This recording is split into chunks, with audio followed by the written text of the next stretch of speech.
Welcome everyone to Loading Bag NUFC. I can see little Daniel's got a big smile on his face watching that intro. It's probably because he saw the same screen I did, where the picture of Battleground Europe it had Wolves icon on it. That's probably why.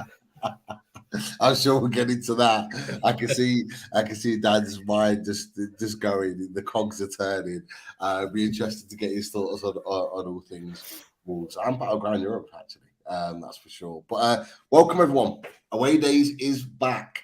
And look, this is for me. Well, I say it every week because they all are massive games, but this one is a huge game on Sunday. It really is for me. Lots and lots of pressure and expectation around this that have been jumped up by the fans over the last few days. But Richie, thanks for joining me as always. I want to get your thoughts on this. You know, how big of a game is this for you against Wolves on Sunday? What's that old cliche, isn't it? Your next game is the most important game, but it couldn't be more important after the run we've had on the last few games. But you know, you got to remember that we've played three of the so-called big six in the last three games. You know what? Yes, we haven't scored, but we've had a right go at each of them. Well, perhaps not necessarily in the final. We didn't. I don't think we could have probably, as you Alex mentioned the other night when he was on the show from True Faith. You know, he was a little bit disappointed that we didn't really have a proper go at Man United in the final. And I sort of agreed with him on that. But if you look at how we did, 10 men against Liverpool, we were probably the better side there. And we were the team on top until Bernardo Silva scored the second. And we just didn't take our chances in either of the games. So, you know, we could be sitting here if we took our chances with a lot more points and a lot more upbeat going into this game. But because obviously the way the results have gone and Liverpool have now started picking up points, which nobody expected about a month ago. And now we're in sixth. Luckily, yeah, we've got games in hand, which would put us back to fourth if we won both of them. So we said last week, the ball's in our court. It's up to us. If we take care of our results, nobody else can do anything about it. So, and it starts on a Sunday. And we've got two teams, our next two fixtures, obviously Wolves on Sunday, and then next Friday we've got Forest away. Two teams battling for their lives down the wrong end of the table. But at the end of the day, we're right at the right end of the table for a change, battling for a potential Champions League place. So it's a huge game on various different fronts. There's it's usually been the other way around over recent years. Wolves have been battling for European place, and we've been trying to avoid relegation. So it's nice to have it the roles reversed for a change and not having so much pressure, if that makes it. It's nice to have the pressure that we're in rather than looking over our shoulder relegation championship pressure. Do you know what I mean? It is for us. I think little Dan will disagree with that. That's for sure. But look, it's going to be interesting because we'll get his thoughts very, very shortly on all things Wolves because there has been a little bit of an upturn with regards to their performances recently. But as we always do, say welcome to everyone in the chat. Doug Hall, Lisa Mole, of course, as always. Hope you are well. Jordy 2 for Life follows us everywhere. Does he? The Loaded family. Michael Palmer. I saw that comment earlier on in the chat, Michael. I see everything. But yes, I do talk sense. So yeah, I thought I'd let you know about that one. PDK, great to see you as always. Kamal, Paul. You got Nathan in the chat. We've got many more, and of course Tom Dixon always in the chat as well. Welcome in and get your questions in for little Dan, because as always, on Away Days we do this for the opposition's view to get their perspective on things, and it's an absolute pleasure from WolvesFancast, little Dan. Welcome in. How are you? Two things right from the off. Yeah. That Stranger Things intro has got some right upside down characters in the intro. And secondly, I'll be on this show so many times now, and my face hasn't even made that ugly intro yet. Hey, that's Daz. You're not having a go at us. Daz is the one that puts these together. So look, Daz, he'll be watching. Whether he's in the chat or watching later back, Daz, you know what to do. Little Dan ain't happy. He needs to be in that intro. That's all he's saying. on pay-per-view, Pete, you know this. I know this. You know what it is, Pete? You know what you do? Daz just making sure that we'll stay up first before he puts the edited version for next season. I can't knock that. If that's the genuine reason, I can't knock it. We'll only wait and find out. I'm sure Daz will tell us. That's for sure. But look, as always, this must be this. Is this your hat trick ball? This got to be the hat trick ball, surely. Or maybe, I think so. Yeah. Last time I had COVID, if you remember. Yeah. Yeah, you were ill. You were really ill. Yeah. And it's the third time. Yeah. It's always a pleasure to come on here. It's literally the YouTube channel that I look forward to the most because you talk about sort of football rivalry, football banter and stuff. I've never known a comment section like yours. It's the most friendliest comment section in the Premier League history. You go into like Arsenal or whoever, it's just toxic from the moment you turn up.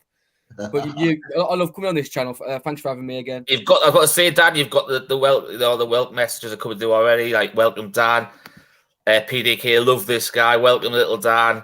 Even when the end was nigh with you, like everyone was still friendly. I'm like touching Europe when like everyone's still buzzing to have me on. Yeah, look, we appreciate other opposition fans or other fans of other clubs, and the one thing we love about our loaded chat is that they are respectful, and I think you're right. You know, looking on other channels and you watch other channels, you see some of the comments. It can be toxic at times. It can be really, really toxic. But we're not. And look, there was already a question in there. Great question. From Michael Palmer asking me, does size matter? What I always say is we're all the same lying down.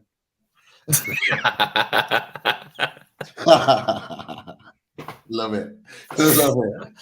I love it. What a way to start. Daz is in the chat. He's here. Yeah, I'm sure he's picked up on your message about getting him in on the intro. So look, Daz will at some point between now and the end of the season work his magic. I can see Lisa burrowing away in the comments section as always, the mole. Yeah. literally. I love it. But look, of course, you're on the show because we have a big game on Sunday. And look, for you guys, you know, the last time we spoke to you earlier on in the season, it wasn't the best start for you guys, and it didn't get any better after our game. Obviously, it was 1-1 at Molineux, and at that point, you had a little bit of a downturn. But this man's come in, and it seems to be going in the right direction. When you look at the league, it's you know, not where you would have wanted to have been, but where you were a number of weeks ago. It's certainly an improvement. So look, just assess what Lopetegui's done for Wolves since he's come in, and assess where you are right now as a club going into the last 14 games of the season. Fundamentally, he's just raised the standards to an appropriate level. There was sort of comments that were made earlier on in the summer transfer window of Wolves signing players without doing thorough medicals, which I'm not sure if you're aware, we signed a striker called Sasa Kalajic from Germany, who his ACL went on his debut. Apparently his medical wasn't thoroughly carried out, and he'd already had one of these ACLs a year before. Bruno Lage, if you go back before he joined Wolves, he had one good stint at Benfica where he won the league in his first season, then things collapsed. Before that, he was Carlos Carvajal's assistant manager at Sheffield Wednesday in the Championship. He was clearly out of his depth. For me, he wasn't really given a fair crack at it when he joined the club. He said, I need 4 players. He was given 1. But literally from this time last year, February onwards, we just collapsed under Bruno Lage, and it took until literally December last year to finally get back to the levels we expect of our Wolves team, because you still look at our squad on paper, it's still a team that should be pushing top 8 with the players that we've still got at our disposal. Yeah, definitely. And there are some very, very good players in your team. That is for sure. And look, I wasn't going to come to it this early. We're not getting Ruben Neves, Pete. You're not that team. Look, I'm just saying. Look, I'm just saying. We were linked with him in January. That's me shaking my fist at you. All I'm going to say, I'm going to let people know the story, because obviously the news broke in January. And one of the first things I thought was, I wonder what little Dan will think about this. So I dropped you a message, and your message back to me wasn't the most polite, should I say? Well, purely because you never even said hello, how are you at the start. It was just straight. We're coming to take your captain, the love of your life. How do you feel about it? I was just so intrigued. I just wanted to get your initial thoughts that I didn't actually say hello, and I did apologize for that. But look, what does he mean to you guys? And there's clear links there with Newcastle United. They haven't gone away. Some of our journalists are saying we're looking at potentially going back in the summer for him.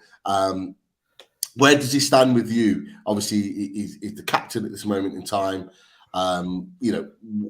How big of an influence has he had since Lopetegui's come in? It's going back 5 years. Pete, he's been integral to everything that's got us. We had our run in Europe. He was a key player in that. He was probably our best player in the championship season, maybe joint with Diogo Jota. He's just an exceptional footballer. A footballer from a technical point of view, I don't think I've seen as good in a Wolves shirt in my lifetime.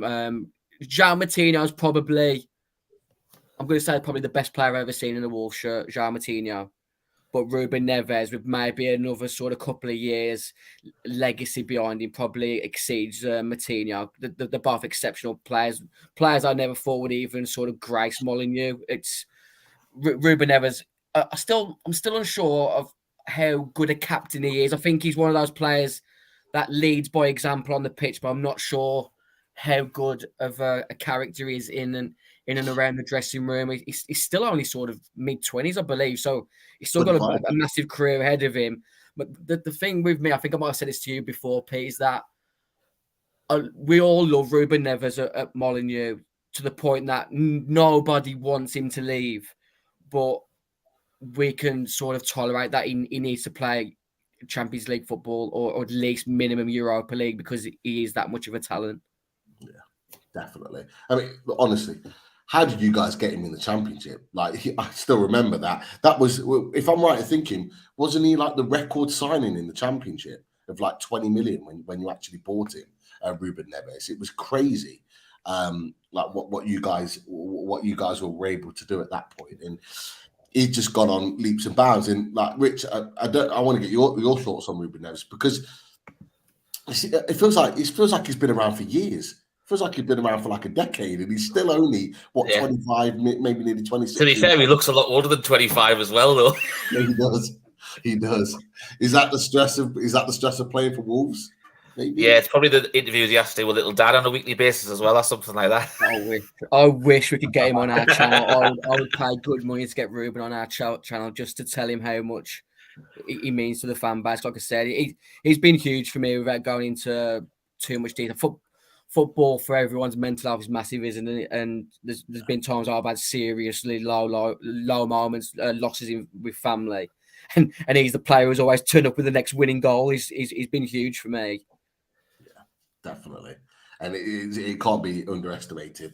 I think that the interesting bit that you said, Pete, about Neves, and it sort of links to Newcastle quite well. He buys into a project, which is what you could like about Newcastle. Obviously, from the join Wolves in, as you said, in the Championship, and it's obviously there was just after that time when obviously all the Portugal influx came into Wolves, and that's probably one of the reasons where he may have come in, because obviously he knew a lot of the staff that were coming in, players and stuff like that. So he's not afraid of a project and developing with a club and stuff like that. So I think that's one of the reasons why Newcastle are potentially looking at him, because he's got the right character to develop his career in the right way. And he can obviously, I think if you look at the way things are probably going now, obviously it wouldn't have been over the last few years, Newcastle's probably going to be a progressive step for Ruben Neves if he was to leave. And obviously it looks like there's going to be potentially European football of some sort next season for Newcastle. So obviously that's going to test him even further as well. So I think he'd be ideal for a player for Newcastle. I think he's a fantastic player. Definitely. And actually, Daz is in the chat, and he mentioned something the other day in regards to Ruben Neves and Wolves in particular. So I'll bring it up with you now, just while we're on the conversation. If I'm right in thinking, he's on 9 bookings this season that could result in a 2-match ban. And obviously, I think Daz had one of the questions. He actually put it in the comments on the Loaded channel on Twitter today, with regards to, would Wolves consider dropping him on Sunday in order to keep him available potentially for 2 other games? I think you've got Forest and you've got somebody else. Leeds at home next, then Forest away, which, like you said, it's 2 huge games. But what Rich said earlier, like your next game's your most important. I don't think we can afford to be resting him. It's just one of them that we've got to just run the gauntlet. And to be honest, it's got to the point recently, since we signed Mario Lemina, Ruben hasn't been as integral. I think we can sort of adapt without Ruben to a degree. Obviously, it'd be a massive, just like Bruno has been for you in the games that he's missed for you this season. But I think we've got a midfield sort of. Obviously, we've got João Moutinho, Mateus Nunes, Mario Lemina. We signed Joao Gomes recently. We've got players that can fill in and maybe just tweak the tactical style for a couple of games. I just think we've got to run the gauntlet. It's a player I don't think you can afford to drop, but we can adapt when he does become suspended, because he's not avoiding this suspension now. There's too many games for him to avoid a booking. Yeah, definitely. And you mentioned Mario Lemina as well. He came in. I'll be honest with you, when he came from Juventus and he went to Southampton, I was shocked. I was very, very surprised, because he's a talented midfielder. He obviously then went to Nice, if I'm right in thinking, from Southampton. He didn't do very well there. He wasn't great there. He's gone to Nice. He's done well there, and now he's come to you guys. And you've said that since he's come into the team, that he hasn't, that Ruben Neves hasn't been as integral in that midfield, or certainly as noticeable in his performances as he would normally be. What has this guy done that's made the difference since he's come into the team? Obviously, I think if I remember rightly, did he get sent off against Southampton? Yeah, just a ridiculous sending off. You know the one. He got a second yellow for running towards the ref. Apparently, the rule is any more than two or more players running towards the referee can book a player. And then obviously the consistency hasn't followed through by the refs since, as it's just another case of just incompetence by the referees in the Premier League. Luckily, on the day we managed to still get 3 points, but the decision at the time was just ridiculous. Definitely. But what has he done since he's come into the team? How much of a difference has he made, and in what way? I think I'm not sure who the Newcastle equivalent was, but I know there's been other teams in the football pyramid who've compared their defensive midfielders to the line. You know, Earth's covered by 2/3 of water, and Mario Lemina covers the rest. That sort of line, you know what I mean? He literally, when we beat Liverpool 3-0 at home the other week, it would have been easier to do a sort of a blade of grass map, which he didn't run on the day because he was literally everywhere. We've obviously transitioned to a back four at the start of this season. Mario Lemina sometimes slips into that back 2 centre backs when we're a bit under the cosh, but it's also allowed Ruben Neves to be a bit more advanced, which everyone knows he has got a great passing range, whereas in the past he's been too deep to really get us on the front foot against teams. And it was such a cheap buy, Mario Lemina. It's such a shrewd bit of business by Wolves because, like I said, some of our transfer recruitment in the last 18 months under Bruno Lage, which I think was heavily Jorge Mendes led, was just a atrocious. We're moving away from Jorge Mendes now. It's really come home to roost that he's supplied us with a few gems, but he's really supplied us with a few really bad eggs. Yeah. It has been a bit of a mixed bag with you guys. But Richie, just hearing Dan talk about Lemina, it almost, I don't know if you agree with this, it almost reminds me of Newcastle's perspective of like Joe Linton in terms of how he covers the ground and how he gets about. And that almost just reminds me how disappointed I am that he's going to miss the game on Sunday, because Joe Linton is an absolutely massive miss. You know, from a Newcastle perspective, how are we going to combat that type of midfield when you've got Lemina, covering every blade of grass, and you got Ruben Neves on the ball. How big of a miss is Joe Linton going to be for us? It'll always be a miss now that he's made that centre midfield role his own with Bruno. But we knew he had that 9 cards hanging over him, and we discussed it last week. It was it better for us to have him for the final and also against Liverpool and Man City, similar to what they've got with Ruben Neves. It's a really similar situation. So it's an interesting one. Yes, we'll miss him. Obviously Wolves and Forest, and obviously he'll be back for some bigger games, which I suppose is better for us realistically for where we are in the table and what's going forward. But I think one thing you've got to remember is, obviously, we've now only got 3 centre midfielders, so they picked themselves on Sunday. But one of them has covered the most ground, full stop, in the Premier League out of all Premier League players, and Sean Longstaff. And we also know that Joe Willock, he's a non-stop runner as well. So we've got 2 lads either side of Bruno, who we know he's probably been the best centre midfielder in the Premier League this season, in my opinion, anyway. If you take out the team, and Newcastle just aren't the same team, full stop, which showed when he was out suspended for those 3 games after he got sent off in the semi-final of the Carabao Cup. So it's interesting on that, but I think there's enough in our midfield to cope with what Wolves will bring on there on Sunday. And obviously we've got the 12th man behind us as well, so it's late, tea time kick-off as well, so it'll get dark under the floodlights, and we know what St James's Park's like under the floodlights. We do. I mean, Pete, before you carry on, go for it. Talk about sort of Ruben Neves. Ruben Neves will be a great replacement for Bruno Guimaraes when he goes to Real Madrid. Oh, don't start this. Pressing the button. Going to press the button. We've got more buttons to press. Since December, you've been winding me up about Ruben Neves. Guimaraes is on his way out as well. We've got more buttons to press, Dan. Don't worry about it. Dan, what I will say to that, because we did discuss this yesterday about Bruno Guimaraes, and look, I said on our review show at the weekend, I was worried, that teams would start sniffing around. There's articles come out today saying that Chelsea inquired about him in January, and are looking to go back in for him again in the summer. Bruno Guimaraes, that is. Obviously, Real Madrid have been watching him a long time. Pep Guardiola, after the Man City game, it well documented how interrupted one of his South American interviews to kind of speak to him, and he kind of then translated in English what was said in that little conversation. There's lots of rumblings going on, and you're right to point the finger and say he could be off to Real Madrid, and look, in a number of years' time that may well be the case. But what I will say to that is that from what I've heard in the last 24, 48 hours, I think there's probably more chance of Bruno Guimaraes signing an extension on his deal. To be fair, Pete, Luke Edwards did report today that he's Newcastle are in talks about extending his contract.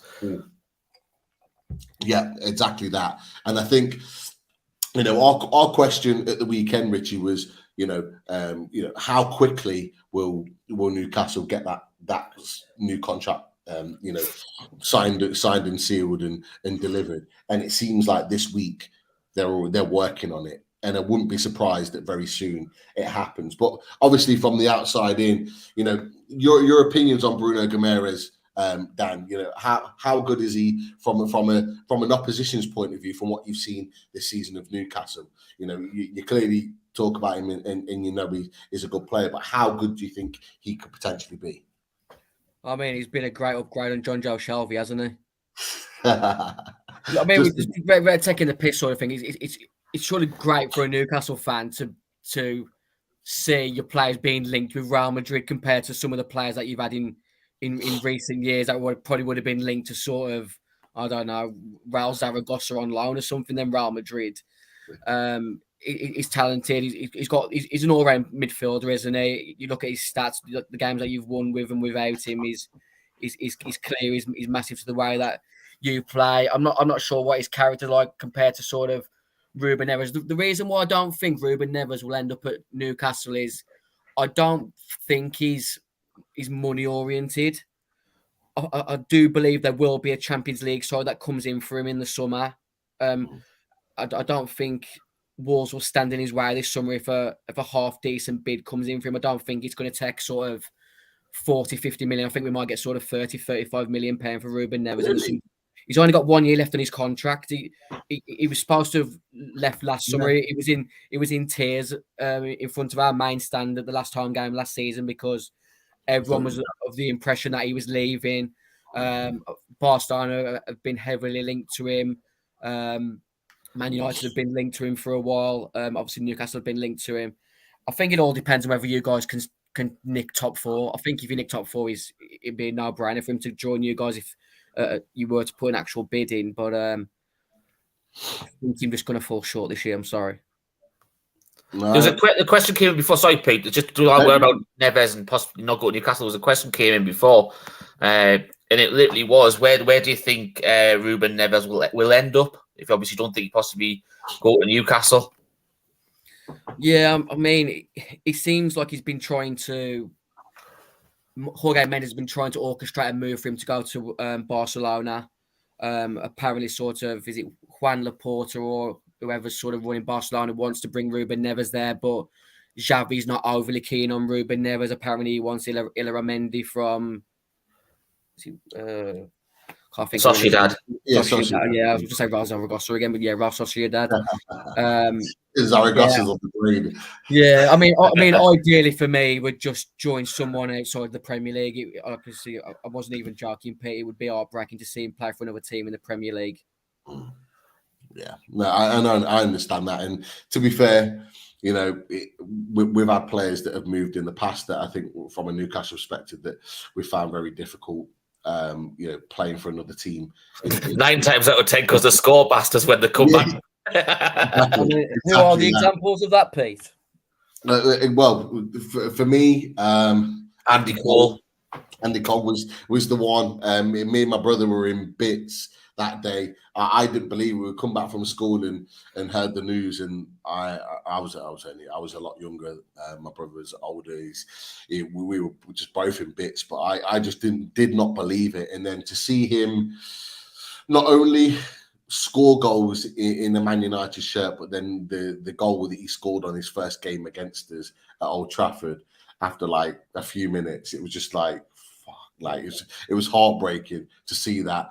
And interestingly, you talked about a Real Madrid Newcastle link. You know, I was also heartbroken when Jonathan Woodgate left us.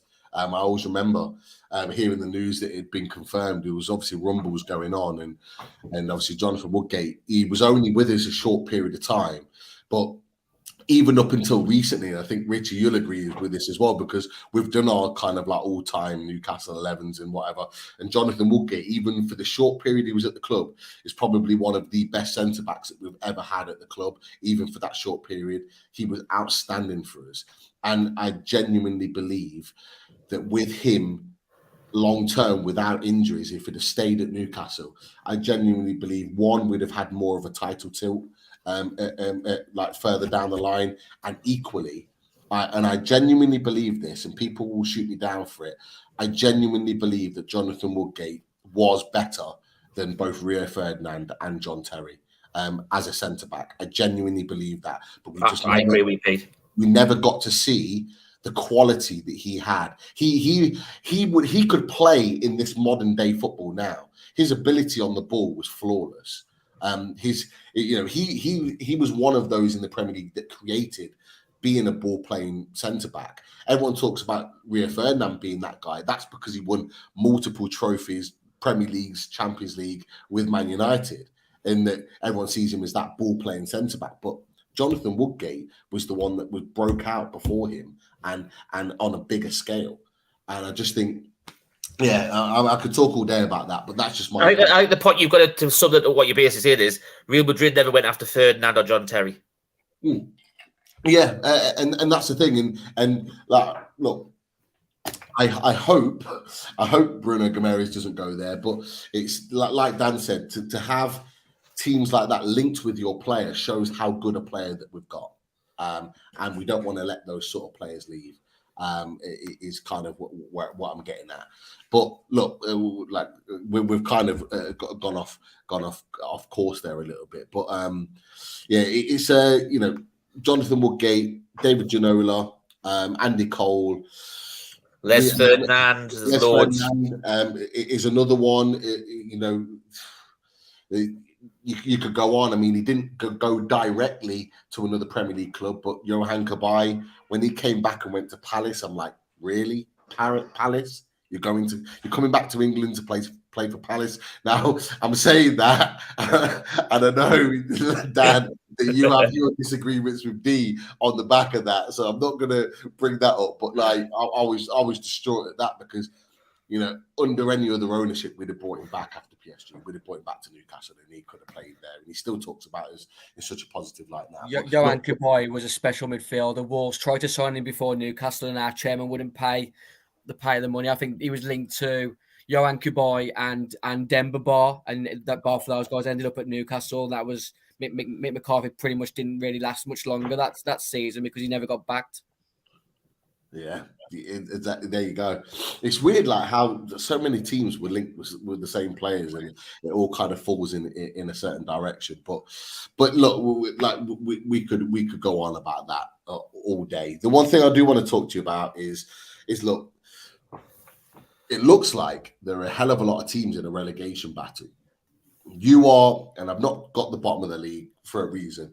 You are on 27 points. 13th place in the league. I would say maybe 8 weeks ago, you were probably in a relegation battle. But do you believe now that you are not in a relegation battle with the work that you've done in previous weeks and some of the results that you've got? Most notably, the fantastic win, and you helped us out, by the way. Thank you for that. That late winner against Tottenham last weekend. No chance. We're only 6 points off the bottom three, and like I said, we're 6 points in front of Leeds, and in 3 games time we've got Leeds. No, sorry, 2 games we've got Leeds, and then we've got Forest the weekend after. Ask me after that Forest away game on the 1st of April. I think we've got 12 games left. I personally think we need 12 points for the next 12 games to stay up. So I'd hope that there's 3 teams definitely below us that aren't going to get more than that. But no, we're still in a relegation battle. I like the league.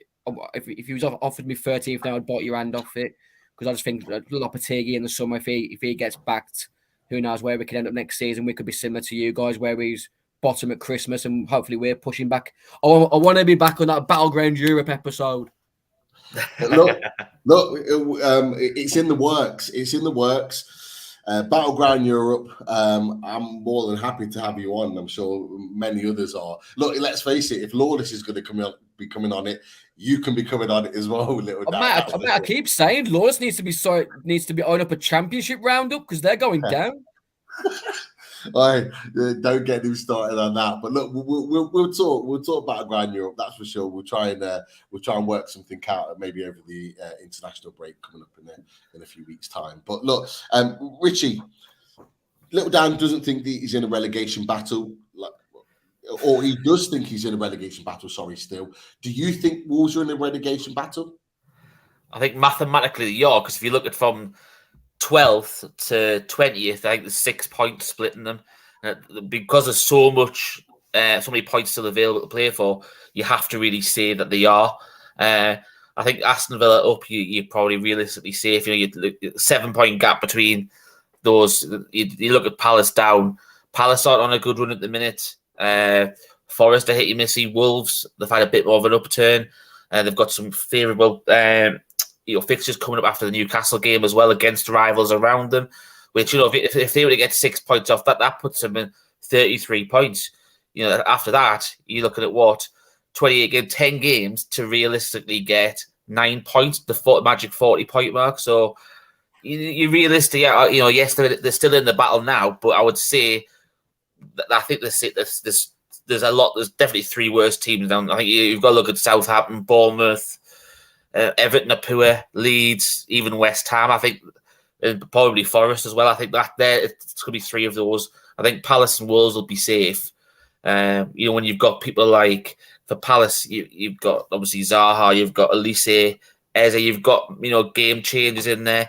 I think they need to play the teams a bit more in those games. I think when you've got like Jordan Ayew and stuff wasting sitters and getting starts over some of the players, I haven't got a clue why he's playing. To be honest with you. And obviously Wolves have got quality players in their squad as well. So they can be potential match winners. It only takes one bit of quality to win it. You know, with these relegation games, we know how it is. You know, it's not about the performance; it's about the result at the end of it. If you win 1-0, the one bit of quality, it's all that makes a difference. So Wolves have got that quality in the squad. You know, it could be a Neves free kick. Do you know what I mean? Remember his goal against Newcastle in the start of the season? It was a fantastic hit. You know what I mean? So it was a goal of two fantastic, a game of two fantastic goals, should I say, in that game as well. So you know, it's about quality, and the Wolves have got that over the teams around them.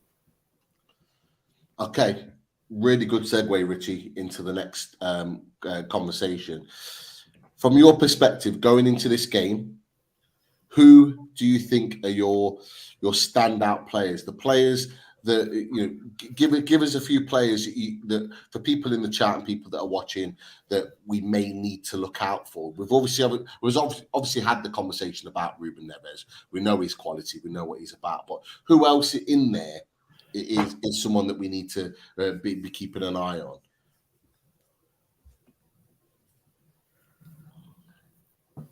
You're asking Rich or me? No, I'm asking you. I thought you were Rich, sorry. No, I was asking you.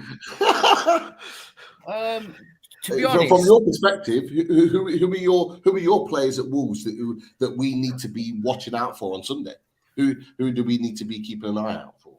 Based on the last game, Raul Jimenez. Genuinely, we've said so many times on our podcast over the last 18 months that he was finished. The injuries completely ruined him as a player. But he came on after, I think it was 20-25 minutes against Tottenham, and it was the sharpest he's looked in 18 months. He was outstanding last week. There was one moment during the game where he literally stopped a Tottenham counter-attack and intercepted it, cleared it out for a corner. And he had that much energy. He obviously created the goal. He had a nice little touch away from the defender, got his shot away. And we haven't seen this Jimenez in a while. He was unlucky not to score with a header. I think if the pitch had been just slightly bit wetter, Fraser Forster wouldn't have got anywhere near it. He looked outstanding. Raul Jimenez did last weekend. Adama Traore looked sharp when he came on at half time. Mateus Nunes is an absolute baller, but we still haven't seen the best of him in a Wolves shirt yet. We're still waiting for that standout game where he finally unveils himself to the Premier League, because he's another player who we expect in the summer to leave to join a better side. He keeps on being linked to Liverpool, so he's definitely a player. But like I said, we still haven't had that breakout game from him yet. How much did you sign him for? I think it was around the £32 million mark over 5 years, with like obviously 32 plus add-ons. But from what we gather, this was a move where he was going to end up joining Liverpool for slightly more. We're going to make a slight profit maybe in the summer on him. So we basically just paid a loan fee of whatever 32 over a 5-year period is for 1 year, and then sell him on for profit. It's money laundering, lads. Every football club's at it. Yeah, many, including apparently Man City, who no, everyone apart from Man City. Everyone apart from Man City. Oh, I'll let that good, fair, responsible club be tarnished. The good guys, Man City are. They're the only ones doing it right then, apparently. Yeah, they get more revenue than Real Madrid, Man United. So I mean, obviously their books have got to be correct. Definitely. The one player that I'm not sure about, and I heard could be potentially injured severely, actually, after the game on Saturday, is this man. Is that rumor true that he's suffered quite a bad injury? Nothing official has come out from the club yet on Diego Costa. He did seem to have quite a heavy landing on his knee, which may have resulted in some form of ligament damage. But he left Molineux walking on Saturday after the game. He wasn't on crutches, or he didn't have sort of a knee support on. So hopefully it isn't as severe as it looked when he was stretchered off. But it's a bit sort of unsavoury. But if he didn't play another game for Wolves, I wouldn't be disappointed. Really? He's good. He joined us, and it's basically just been a holiday for him to a degree. We were so desperate for a striker at the time. He was available. I think we signed him in, I think it was maybe October. He hadn't played a competitive game since the November before, and he ain't a spring chicken anymore, is he? We all thought he was going to be, you know, at least half prime Diego Costa, but he just hasn't really been anywhere near it. He has looked a lot trimmer in probably the last 6 weeks, but I just think he's come to the end of his career now. It's a hard job playing up front for Wolves at the best of times. I think you could put Haaland or Mbappe up front for Wolves, and they'd only just about break double figures, because we just don't really create our centre forwards clear-cut chances. That's why we're down the bottom. We haven't had a striker score for over 365 days for Wolves now. Wow. That's a hell of a long time. But interesting, because I was actually intrigued about that battle with Diego Costa that could potentially be on Sunday with the likes of Botman and maybe Shaw or even Lascelles. We don't know. But because he started, didn't he, against Spurs? So I was assuming that would be the case, but I'd heard that he got a bad injury. So we'll see on that one. One player, and I think one or two in the chat have mentioned him actually, that a lot of Newcastle fans, Chris in particular, if I'm loaded, is very interested in, because we're looking at a new left back potentially in the summer.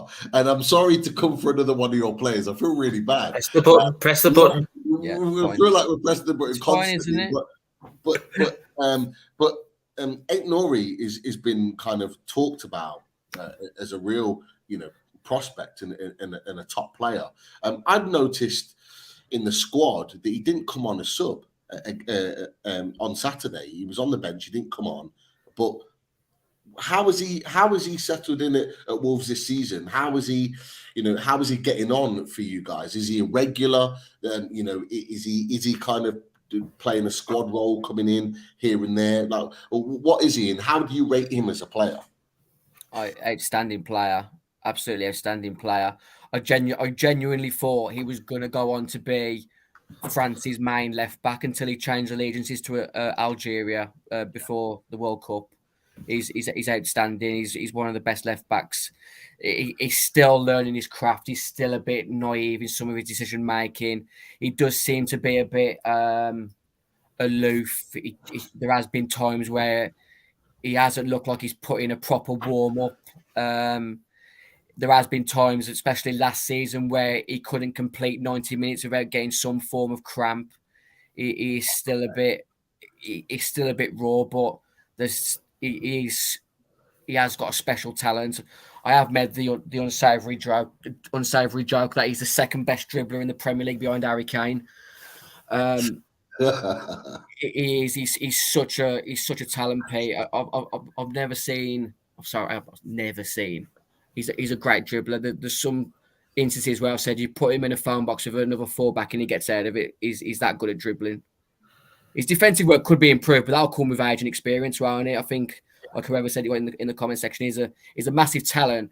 Under Lopetegui, he's been sort of utilised predominantly as a squad player, purely due to the fact that Hugo Breno has been brilliant since he's been given his chance at left back. And in certain games where we've gone into the game looking like we're going to be sort of limited on possession, he's been using Ait-Nouri as a left winger, which has benefited Ait-Nouri quite well to a degree. Another player that Wolves will make very good profit on when the day he does come to leave. It's just who he ends up leaving for. Interesting. Richie, obviously we know Chris talks about him a lot. He really rates him as a player. Would you take him? Sorry, Dan. Would you take him at Newcastle? Just prodded again. I apologise. Yeah, I would. From what I've seen of him, I've actually been really impressed with him. I was surprised, obviously, when I learned that Hugo Breno would taken his place off him, and Ait-Nouri was a bit more of a squad player this year. I thought that was really surprising.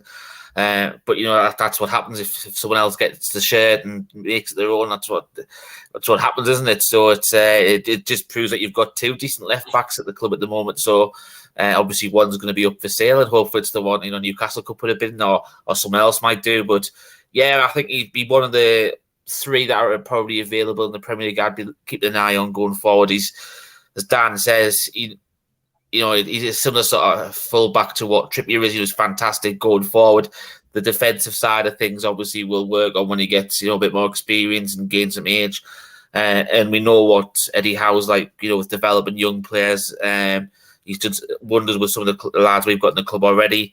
And obviously he's bringing younger players in, like Anthony Gordon's who's coming to the club as well. So he's not afraid to take the risk on younger Premier League. As long as they've got the experience in the Premier League and can handle it, which obviously Ait-Nouri's got. So it's definitely what I could imagine Newcastle being in for and considering. But as we said, there's a few other left backs out there. We talk about Anthony Robinson from Fulham the other day. He's a fantastic left back as well. You like the guy at Kyle Walker-Peters at Southampton. Obviously, right. He can play on both flanks, which is obviously a bonus for him as well, sort of thing. So there's plenty out there, but then there's other ones like that last summer we looked at Mitchell Bakker from obviously when he was at PSG, and he's gone over to Leverkusen now. So there's and Ruben Sosa. The list could go on. There's loads that we've looked at and we're still looking at, and I think we'll definitely be buying a left back this summer. Because it's one of the areas that we drastically need to improve on. Who it'll be, we'll never know. Not until the summer, anyway. Do you guys remember the Nickelodeon show, Doug Funny? I remember Nickelodeon, but which program? Doug Funny. Doug Funny? No, I don't. Get yourself on Google, search Doug Funny. He looks like Matt Target. That's the most random spot of a channel to a player I've ever seen. Get Doug Funny up on your phones. He basically, the only reason he looks like Matt Target is because Matt Target has just got the tiniest pupils, the tiniest just facial features and a big head. Doug Funny. Yeah. Hold on a second.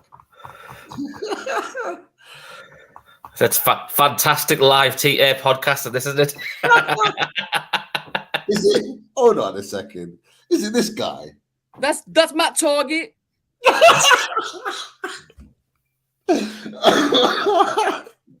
Same facial features. Got nothing there. Just little pupils, big nose. Nothing about him. That's Matt Target. I actually like this one from Michael Palmer. That's quite a funny one as well. Oh yeah, that is true. That's the Shermanator. Michael is absolutely. You know what? To be fair, there is likeness with Doug. I do remember Doug. I didn't remember him as Doug Funny, but I remember him as Doug. Yeah, I remember him as Doug. But sorry, Nickelodeon stands.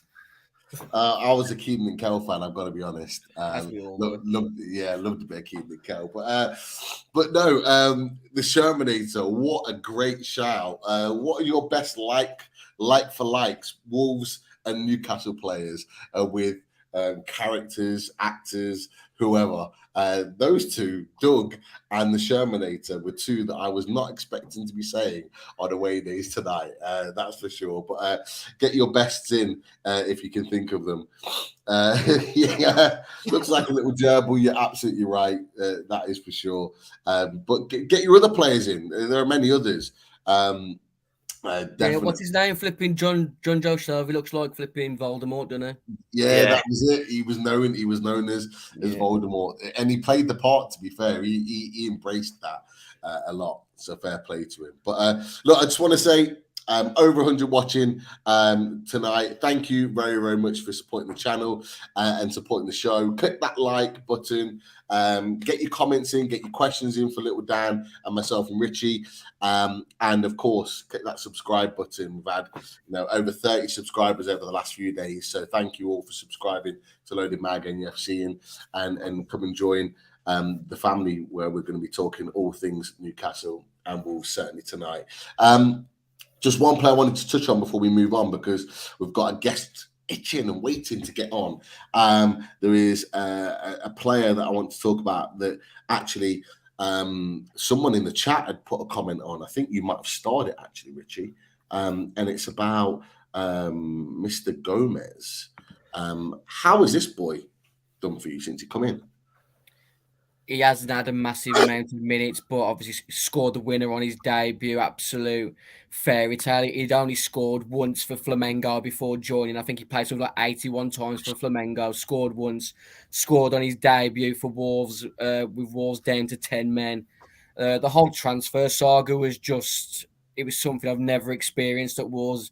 It was coming 1 minute, the deal was dead and buried the next.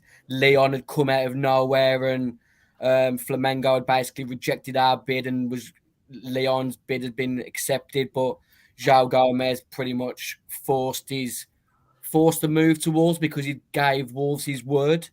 And I mean, that's the sort of character you want, isn't it? That, I mean, everyone wants any football fan wants a player to force the move to their club, but for a lad who's only sort of early 20s to follow through with a transfer move because he'd given his word, even though he was being offered more money and the possibility of Champions League football because he'd already given Wolves his word. I mean, that's what you want from a player, isn't it?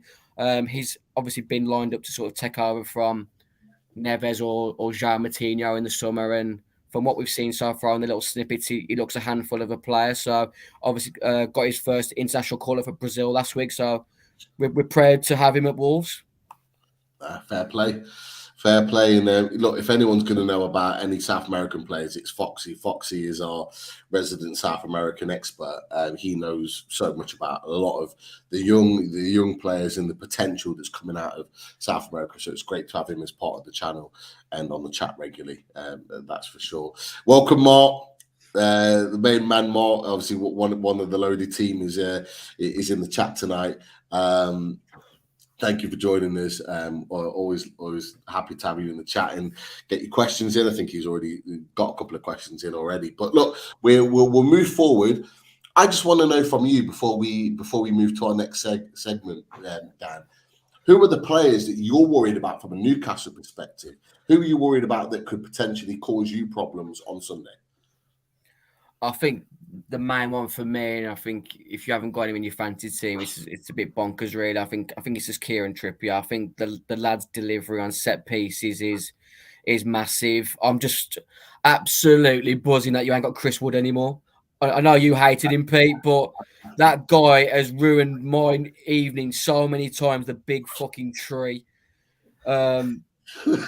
Honestly, I'm glad that he's gone because whether it was Burnley or Newcastle, he was just an absolute nightmare. You talked about earlier players that just always score against your club, even when them diary was that player.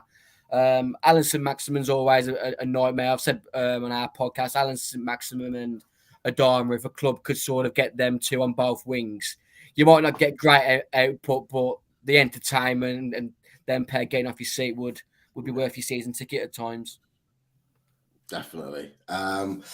Interesting, you didn't mention Jamal Lascelles. He loves the goal against you guys, and he scored a few, particularly at St James's Park against you in recent years.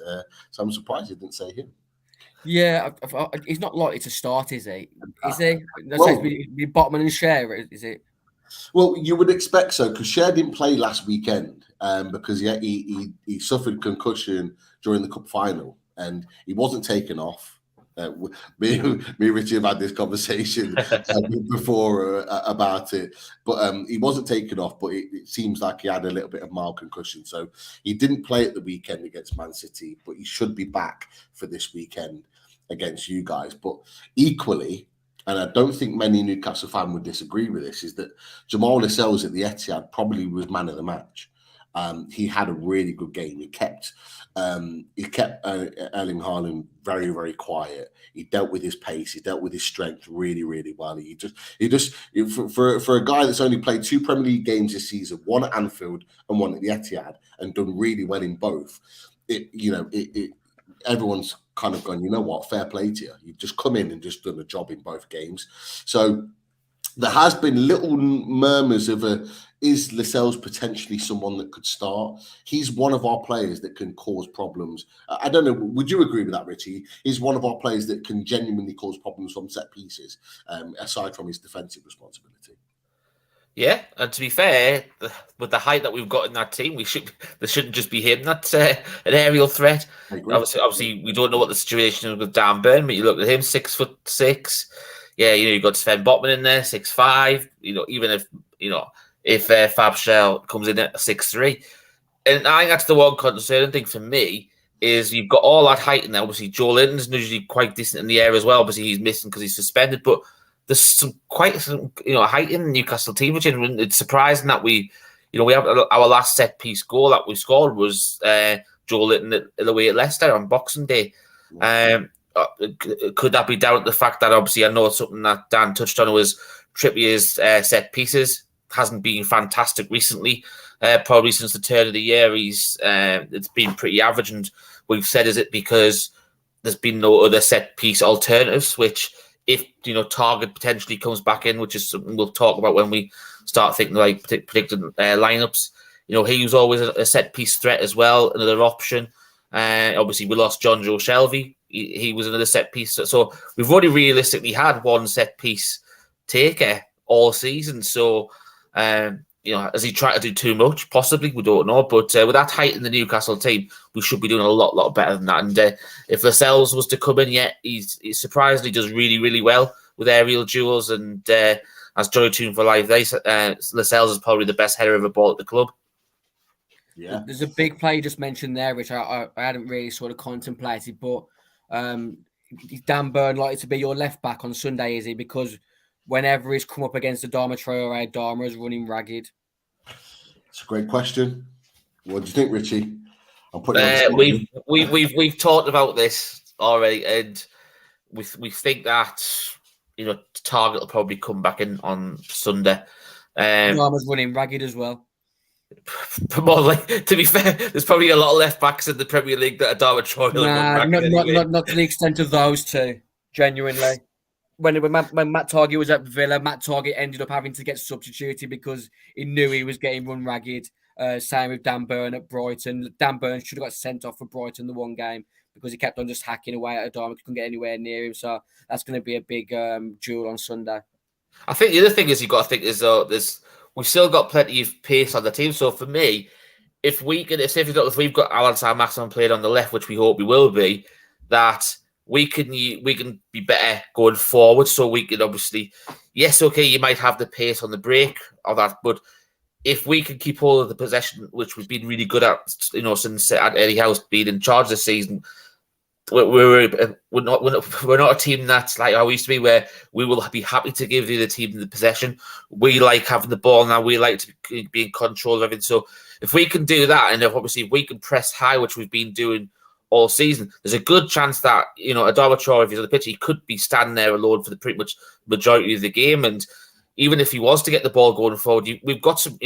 I know he's not as fast, but Botman's not no slouch.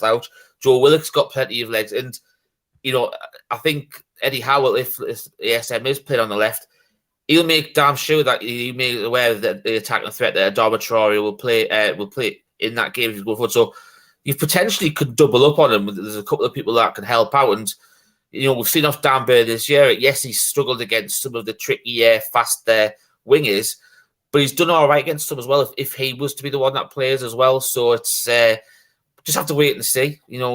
We're not a team. We're still a team in progress. With this, there's loads of players that we still need to improve on, and left backs one of them, which we touched on already.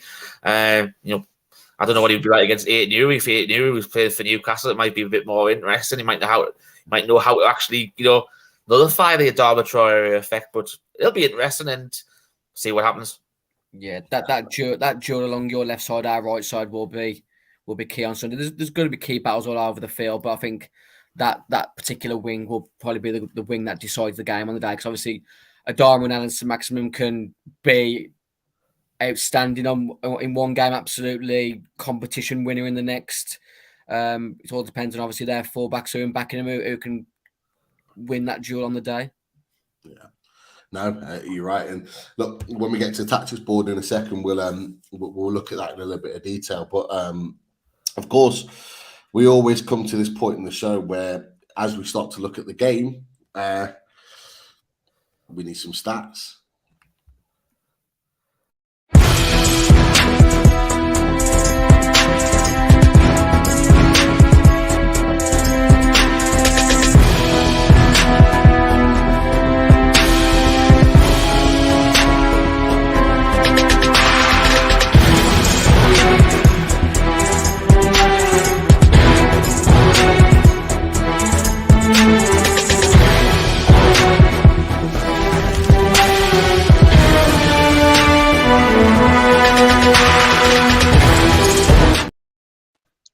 Evening, lads.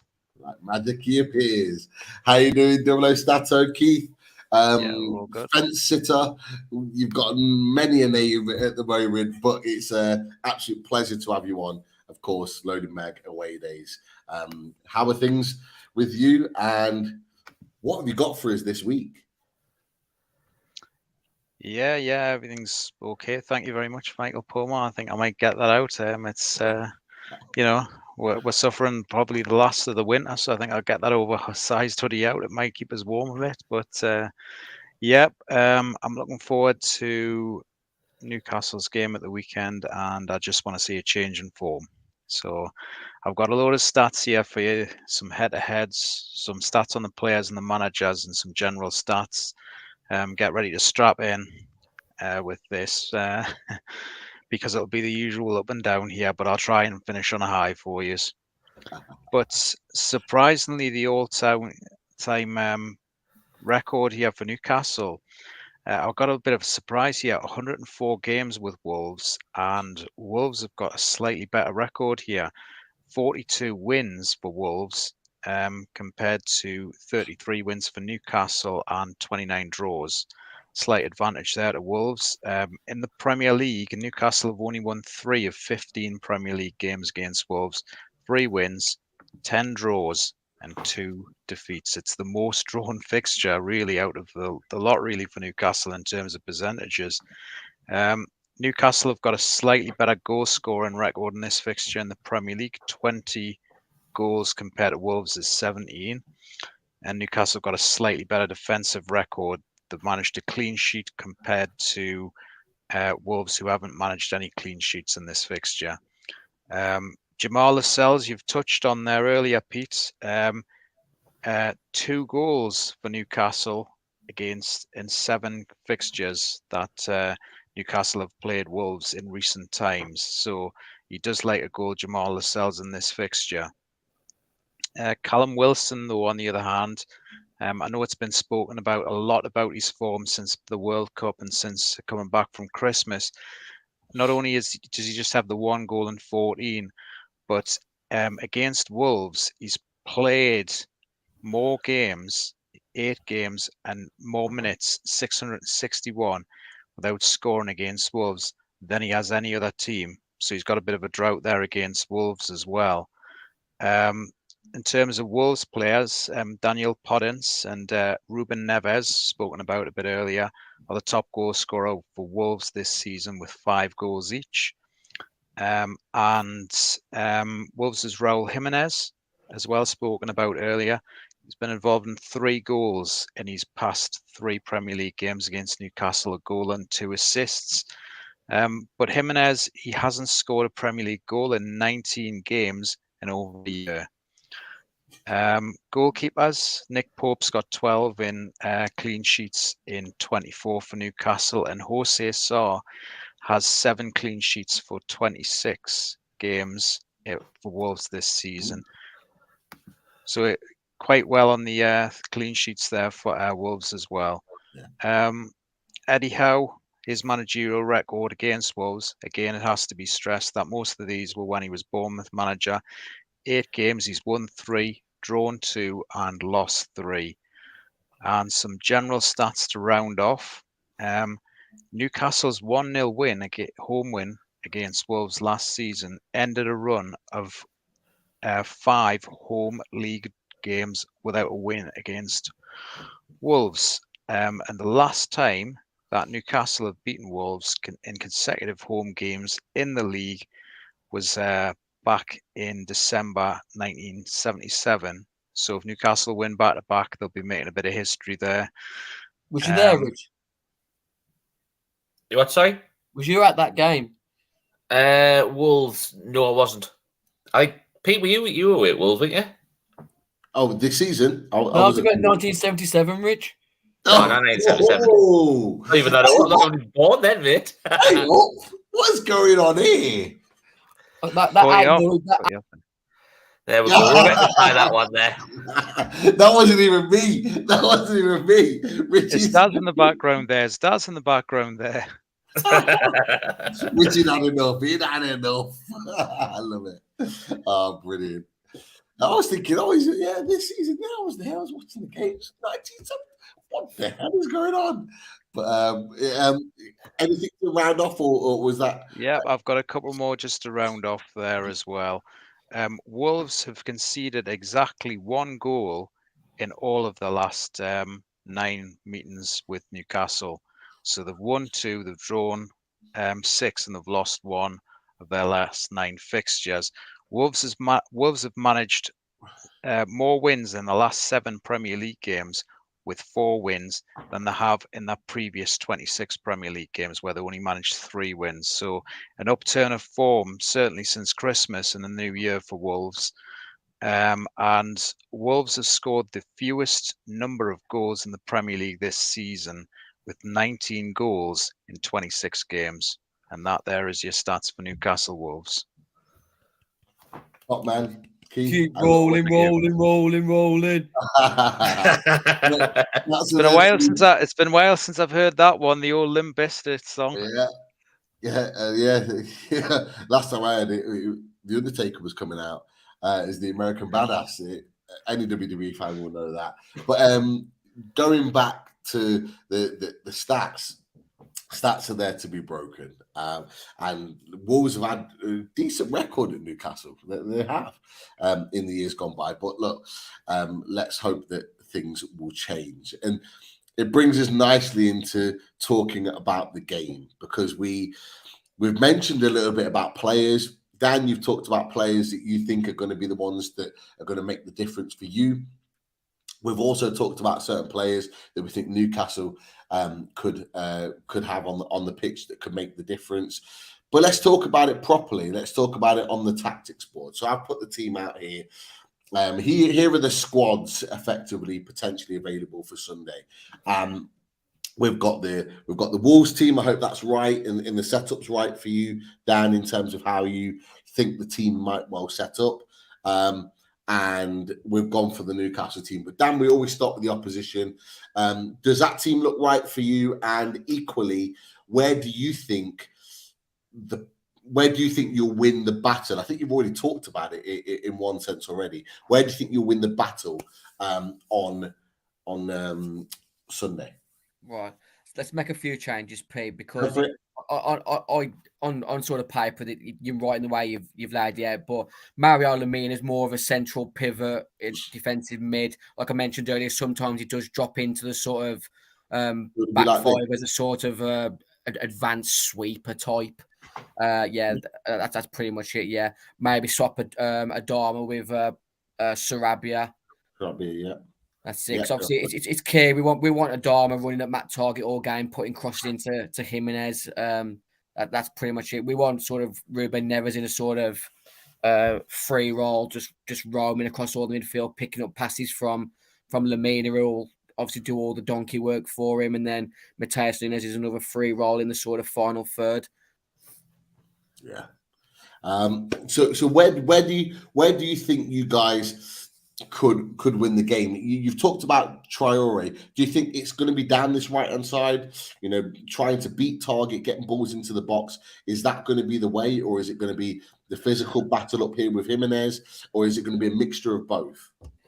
The fluidity that we've got as a team at the moment, like I've laid this out as a 4-3-3 there, but on occasion we have gone to 2 up front, so you may sort of have Adama and Jimenez as a front 2 with Pablo Sarabia sort of roaming as a 10, with Nunes sort of Sarabia may sort of come narrow, which then leaves Nunes to come narrow, but from a left angle.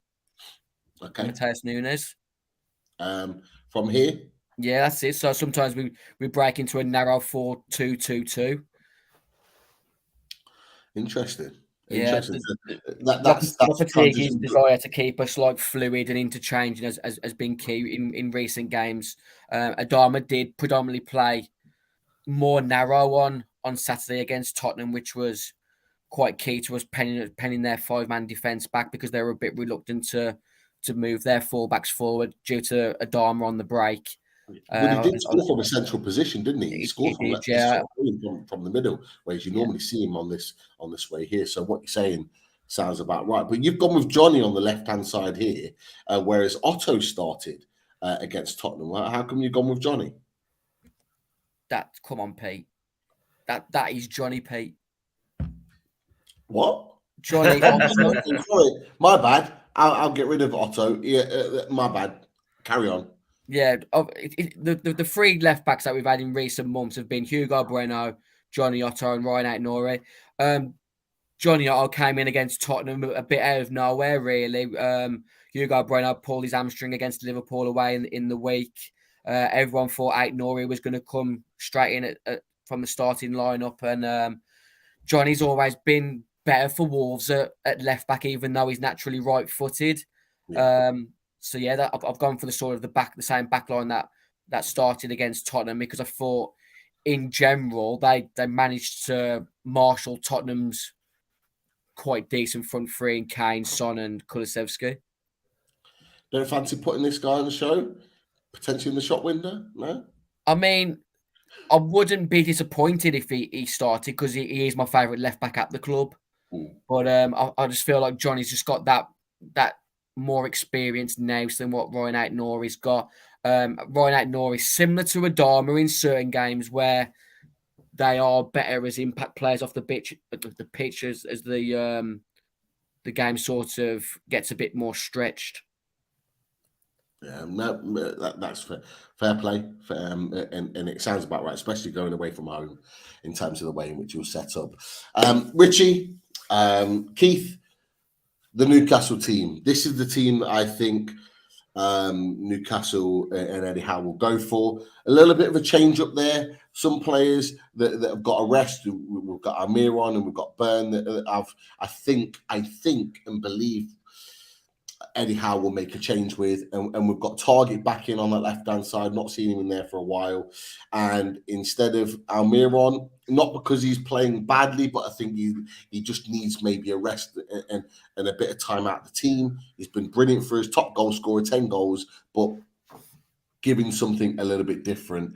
I've gone with Gordon on the right and ASM on the left. It could quite easily be the other way around. But the big one here is Isak starting up the top and Wilson on the bench. Looking at that team and that setup, is there anything? Do you agree with that team and its setup? Is there anything you would change or tweak slightly? Richie, I'll come to you. And equally on top of that, where do you think the game could well be won based on what Little Dance just said? Yes, I think we've discussed this earlier in the week when we did the review show for Man City, and I think we pretty much basically said the same players would be out there. I think we might have changed ASM and Gordon around a little bit, but to be fair, that's something that they potentially could do in the game anyway. They could switch flanks, and the pace. I'm just thinking the pace. If Johnny is at left back, yes, it's similar sort of side of what Dan was saying about Traore against Target. I think that would be a good matchup for Newcastle if but the good thing about putting Gordon on left as well is his defensive side could also help Target or whoever's at left back with Traore as well. So there's different things to look at, but I agree. I think that's the right personnel. I would be going for Isak up front over Wilson. Wilson looks like he obviously needs a rest. We've discussed that in depth over the last few weeks. Miggy, he's ran his heart out all season, had a fantastic season, best season in a Newcastle shirt. It's just I don't know if it's either people are becoming too predictable about what he's going to try and do, because obviously we comment on a week in, week out. You'll not get him to the byline because he hasn't got a right foot, so he will cut back inside. or you'll try and lay the ball out towards Trippier and, hopefully for Trippier to put a ball in. But it's an interesting one. I think the only, I would make that change. You've made that change. Obviously, I don't know whether Keith will, but the interesting thing is, though, when we know that Eddie Howe's always loyal to his players, this is the way, because we're already having to make one change because Joe Linton's out.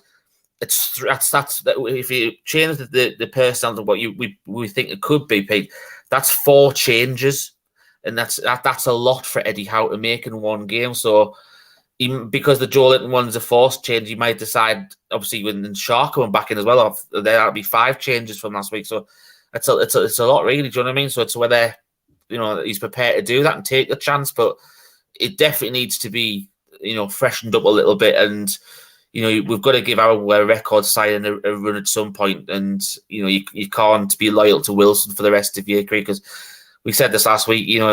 He's at that stage now where Eddie Howe's going to have to live and die by his decisions, and if he keeps persisting with Wilson doesn't deliver, then you put your own head on the chopping block there. Yeah, I think you made a great point. There are a number of changes on there. I think a lot of Newcastle fans have asked for a little bit of a shake-up. But if there aren't going to be as many changes as what we've seen on the screen now, where would you revert back to type then? So, for example, we've put in Target for Burn. We've made the natural change because Joe Linton's out. We've put Willett in. We've gone with Gordon instead of Miggy. We've gone with Isak instead of Wilson.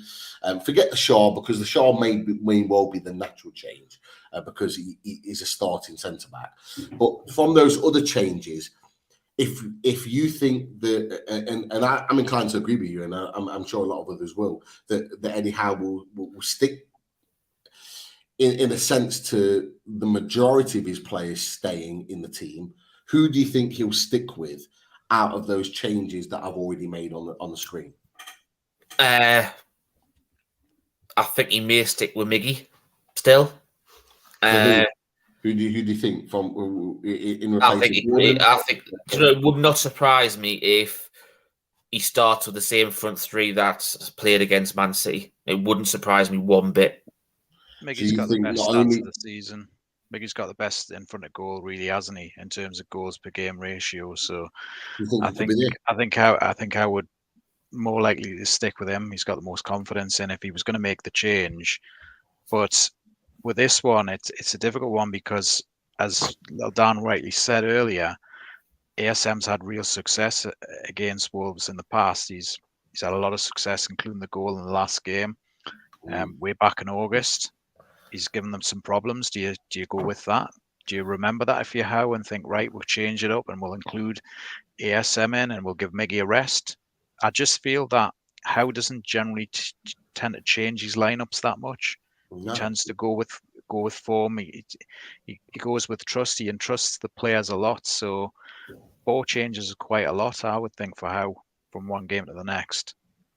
No, you're absolutely right, because he's not done this in any other part of the season. So it would be standard procedure to stay. I think 102 would put in the chat to stay loyal to his players, but it does seem like the team is looking for and screaming out for a little bit of a change, a bit of a freshen up.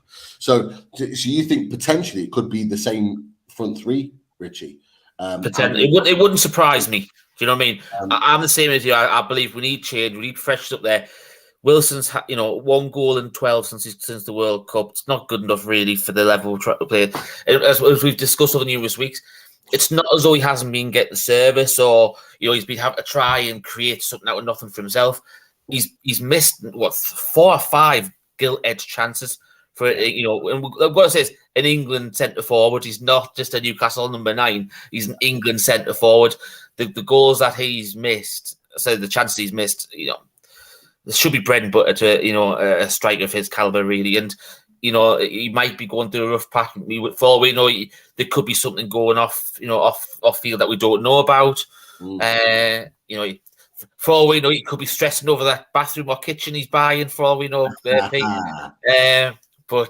no, it's one of those. It's difficult, but it only takes 1 goal to turn it around. You know what I mean? And if with St James's Park behind him, they'll either do one or two things if he was to start. They'll either get behind him as a blinder, or he has an absolute, he's the pressure that he's under at the minute, it continues, and obviously then the crowd unfortunately would get behind him and be called for Isak to come on. No, it's all really, really good points from what you've mentioned, Richie, and from what Keith's mentioned as well. There's a lot of really good talking points in there, and a lot of people wouldn't probably be surprised. They'd be maybe frustrated, but wouldn't be surprised with that. But for me, Isak has to start. But equally, I want to ask Dan before we move on. Dan, who would you rather? Like, who do you think is the best option for Newcastle? And I know as a Wolves fan, it's difficult to say that, but who would you rather see starting for Newcastle, either Isak or Wilson? I mean, purely based on Stato's stats, you want Wilson in, don't you? Like I say, 1 goal in the last 12. Isak's no Carl Court, is he, lads? Let's be fair. No, definitely not. ASMM's has always been a nightmare against Wolves. He has defenders like having spaghetti legs at times. Is an absolute nightmare. I'm not sure what your opinion was. I only caught probably sort of 60 minutes sporadically of your game over Man City.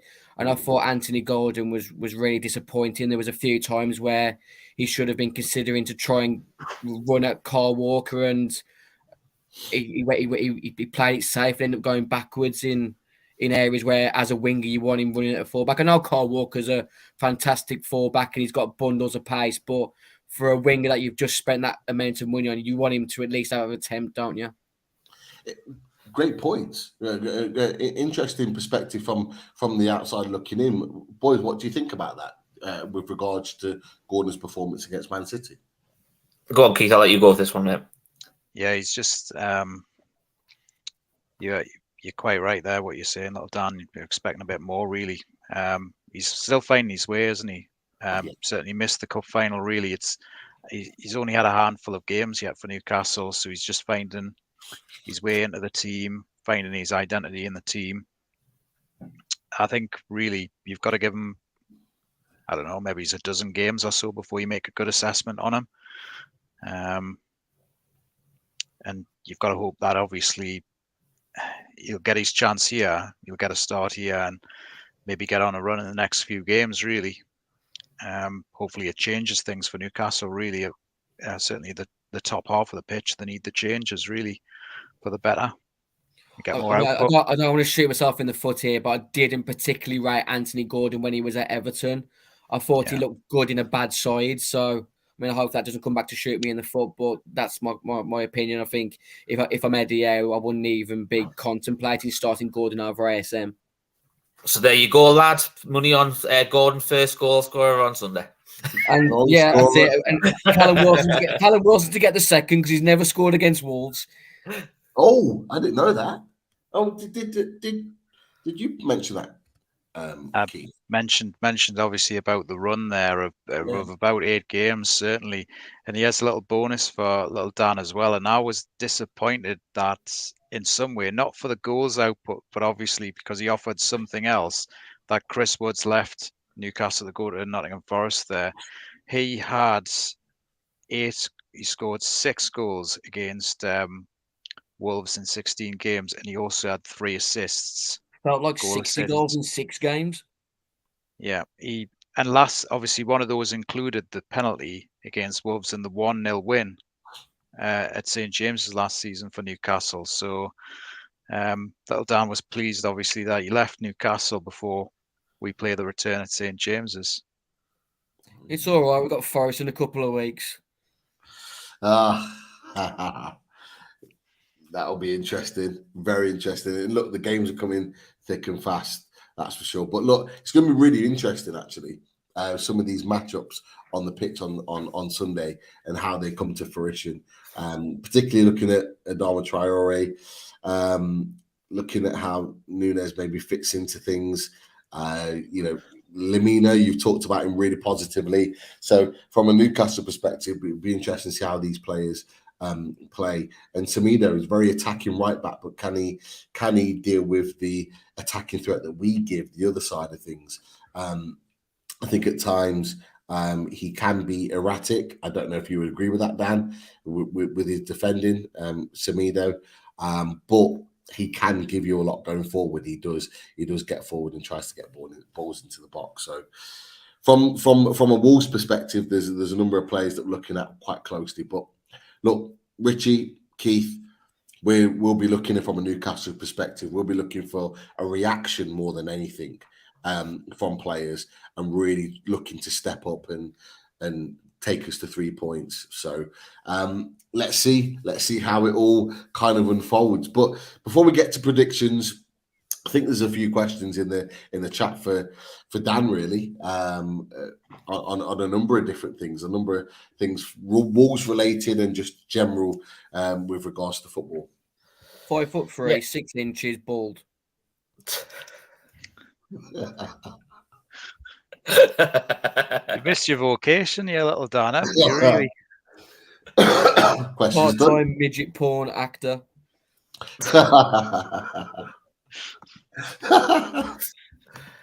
Right, let's Whoever start that with this. Newcastle fan was who called me a dwarf on Twitter earlier, watch when I see you next. You know what? I to be fair, at the beginning of the show, I saw a Nathan in the chat, and I wasn't sure if it was the same person. I really wasn't, but could be wrong. I think I know Nathan, and I'll tell Nathan right now, I'll run away from bigger blokes than him. Well, if you know him, that's fair enough. So he's clearly trying to get you on the wind up. Right, we'll start with this one. It's not about the game today, about the weekend, but of Joy 2 for Life. He wants to know, Dan, if West Brom and Derby get promoted, will they be your biggest rivals, or will you still hate D in Crystal Palace? My hatred for West Brom doesn't even come. It's not even hatred for Crystal Palace. D's just an easy target because Crystal Palace literally are a nothing club, aren't they? People think I'm literally just like trying to banter him unnecessarily. Palace are one of the most pointless clubs in Premier League history. If you go onto their Wikipedia page and look at honours, the first thing, which is supposed to be one of the main things that your club has won, the first thing in Crystal Palace's honours on their Wikipedia page is a 3rd place finish in the top flight. They've won nothing. They've played 2 games in the UEFA Intertoto Cup, which they lost to a Turkish side that no one. It's not flipping Galatasaray. It's not Besiktas. It ain't Antalyaspor. It's a team I've never even heard of, and they lost to them. All they've ever won in their history is the Zenith Data Systems Trophy. They're a joke club, and that's why I always banter D, because for the last 3 months, Wolves have been absolutely awful. We've been bottom of the league, and if there's a team that you have to pick to bully, it's Crystal Palace, because they're a joke. It could have all been so different. That 1990 FA Cup final, moments in history with Man United 3-3 draw. If Palace had come through that and United hadn't won that FA Cup, history might have been completely different there. Fergie might have lost his job. Palace, they get into Wembley and winning nothing again. Do we need to remove him again here, Pete, after that little sarky comment? No, I'm not involved in this. But I think if D was on the channel tonight, he'd be removing him after his comments about Crystal Palace. But genuinely, I absolutely despise West Brom. Burnley, I think it's between Sheffield United and Middlesbrough, isn't it, for the 2nd promotion place? And as long as it isn't West Brom that gets promoted, I'll celebrate whoever goes up, because West Brom are literally on the brink of going into administration if they don't get promoted this season, and it gives me a warmth inside, a warmth. I think we'll both be happy if West Brom and Sunderland don't make the playoffs this season. Yeah, I don't think either will make the playoffs. I think it's I think Blackburn or Middlesbrough go up through the playoffs. Okay. Right, Alan Thompson, he's got a question for you, Dan. Where do you expect Wolves to finish this season? And are you expecting better next season if you stay up? Is that the Alan Thompson who used to play for Newcastle and Bolton? Could well be. Bring him in. He watches the channel regularly. Him and John Beresford, they watch it at home in the loft. This Alan Thompson is even better. He's a legend. I think sort of 13th or 14th will finish this season, and then next season I really don't know. It all depends on how much the club are willing to back this manager, because I think he's a special manager. You see the sort of the turnaround that we've had. I think Keith mentioned it earlier. Sort of we've won something like 4 in the last 7, which was more than we won before Christmas. Yeah. It's been a massive turnaround. He's raised the standards. We were in the bottom. I think we were in the relegation zone, and we were still able to get Mateus Cunha from Atletico Madrid to join us. That's the pull of the manager. My big thing for me, which I'm still hoping, is that maybe Ruben Neves will stay for another season and just run his contract down, because Julian Lopetegui was the coach at Porto who gave Ruben Neves his debut and made him captain for Porto in the Champions League to make him the youngest Champions League captain in history. So there is a bond there from coach to player. All right, interesting. It links at this question from Michael Polo again, and he's just turned on as he goes to the summer, providing he's still. Is this going to be a big summer coming up for Wolves? Do you expect a big overhaul or just tweaks to the squad to fit the style of Lopetegui? Obviously, there's links with players, obviously, sorry to bring it up again, but you've got Neves links, Ait-Nouri, possibilities of moving on, but also the fact that you've got, you've been struggling to score goals. So, are you expecting to, from 3 to be brought in and changed around and stuff? What do you think the summer plans will be if you stay up? I think there's a massive overall in the summer you look at last season, we only scored 38 league goals last season. I'm not sure how much more we're going to score than that this season. If we do exceed that, it's something that needs massively changing, since there's still a lot of a hangover the way Nuno played football at Wolves, which was, 5 at the back, a bit sort of counter-attacking, heavily reliant on one centre forward to bag you the goal. So I think Lopetegui's already moved us to a back 4, made us a bit more solid at the back. But we're still not really creating gilt-edged chances, like you mentioned for Callum Wilson recently. We've had like sort of Jimenez and Diego Costa playing up front, but we haven't created them like sitters for them to miss. That's why I say it's a really hard job playing up front for Wolves. You've got Neves, who's likely to leave. Moutinho's contract's due to expire in the summer. Daniel Podence will only have a year left on his contract in the summer. You've got Mateus Nunes that keeps being linked to Liverpool. Ait-Nouri keeps being linked to. He's been linked to Man City and Newcastle in the last sort of 6 to 12 months. So I expect Lopetegui to properly build his squad of players that he desires in the summer, hopefully with the backing that he deserves. Just before we go on to another question, that's really interesting, because you've talked about not really creating too many clear-cut chances, but equally, even though we've been on a bit of a downer in terms of performances recently, and yes, you could argue we've conceded goals in recent games, but in general, we keep it very, very tight at the back. We're good. We've got a good defensive record. Are you worried about that? About that being a factor, Dan, in terms of us being really solid at the back? We've only conceded 17 goals all season in the Premier League. I think the closest second is, Arsenal with 24, 25 goals. So is that something that you've considered or maybe not until I've maybe brought it up tonight? I don't know. I think like what Rich said earlier, flipping St James's Park under the lights is going to be a difficult game. Whether you guys are being run by Mike Ashley or the new team, it's always a tough place to go, especially being live on Sky on Sunday under the floodlights. Callum Wilson did miss a massive chance, didn't he, at Man City the weekend, where he sort of got stuck in between two minds on how to strike it, whether he put his laces through it or side foot, ended up just making a complete hash of it. So it's going to be a tough game. I think we've become a bit more solid recently. We haven't really mentioned Craig Dawson or Max Kilman. Craig Dawson, for me, is probably one of the best bit of signings that we've made in recent years. £3.3 million, was in the Europa League team of the season. Last season for West Ham, he's been an absolute bit of shrewd business. It's not the same sort of level. You might laugh at me for saying this, but I think it was maybe 8-9 years ago now, we were struggling in the bottom half of the Championship, and we took Mike Williamson from you guys. And he was just a centre-back that does all the basics right. Do you know what I mean? Yeah. Just doesn't do anything fancy, wins his headers, passes the ball to his full-backs without any hesitation, just does the basics. And that's what Craig Dawson's brought in recently for us. He's just absolutely solid. And that's why I think Nelson Semedo has been brilliant in the last sort of couple of months, because he's actually got a centre-back now where he can trust to do the basics right. Yeah, it's an interesting point. Tom Dixon wants to know, what's your thoughts on Lopetegui compared to Espirito Santo? That's a tough question, ain't it? CV-wise, 100%. Obviously, he's already won the Europa League for Sevilla, so he's no mug. He played for Barcelona. He's managed Real Madrid and Spain. He's an elite coach. If we can give him the backing that he deserves in the summer, but Nuno's still an absolute legend. He's given me. He took my team of Wolves to Europe, and I'd never seen Wolves play outside of the Anglo-Italian Cup until that moment. He's a special guy, Nuno, and I'll always hold a special place for him. But I think Julian, from a tactical point of view, will go on to be better than Nuno. Okay. Round up the like this. I've got a few more questions. I'll try and link a few together for you.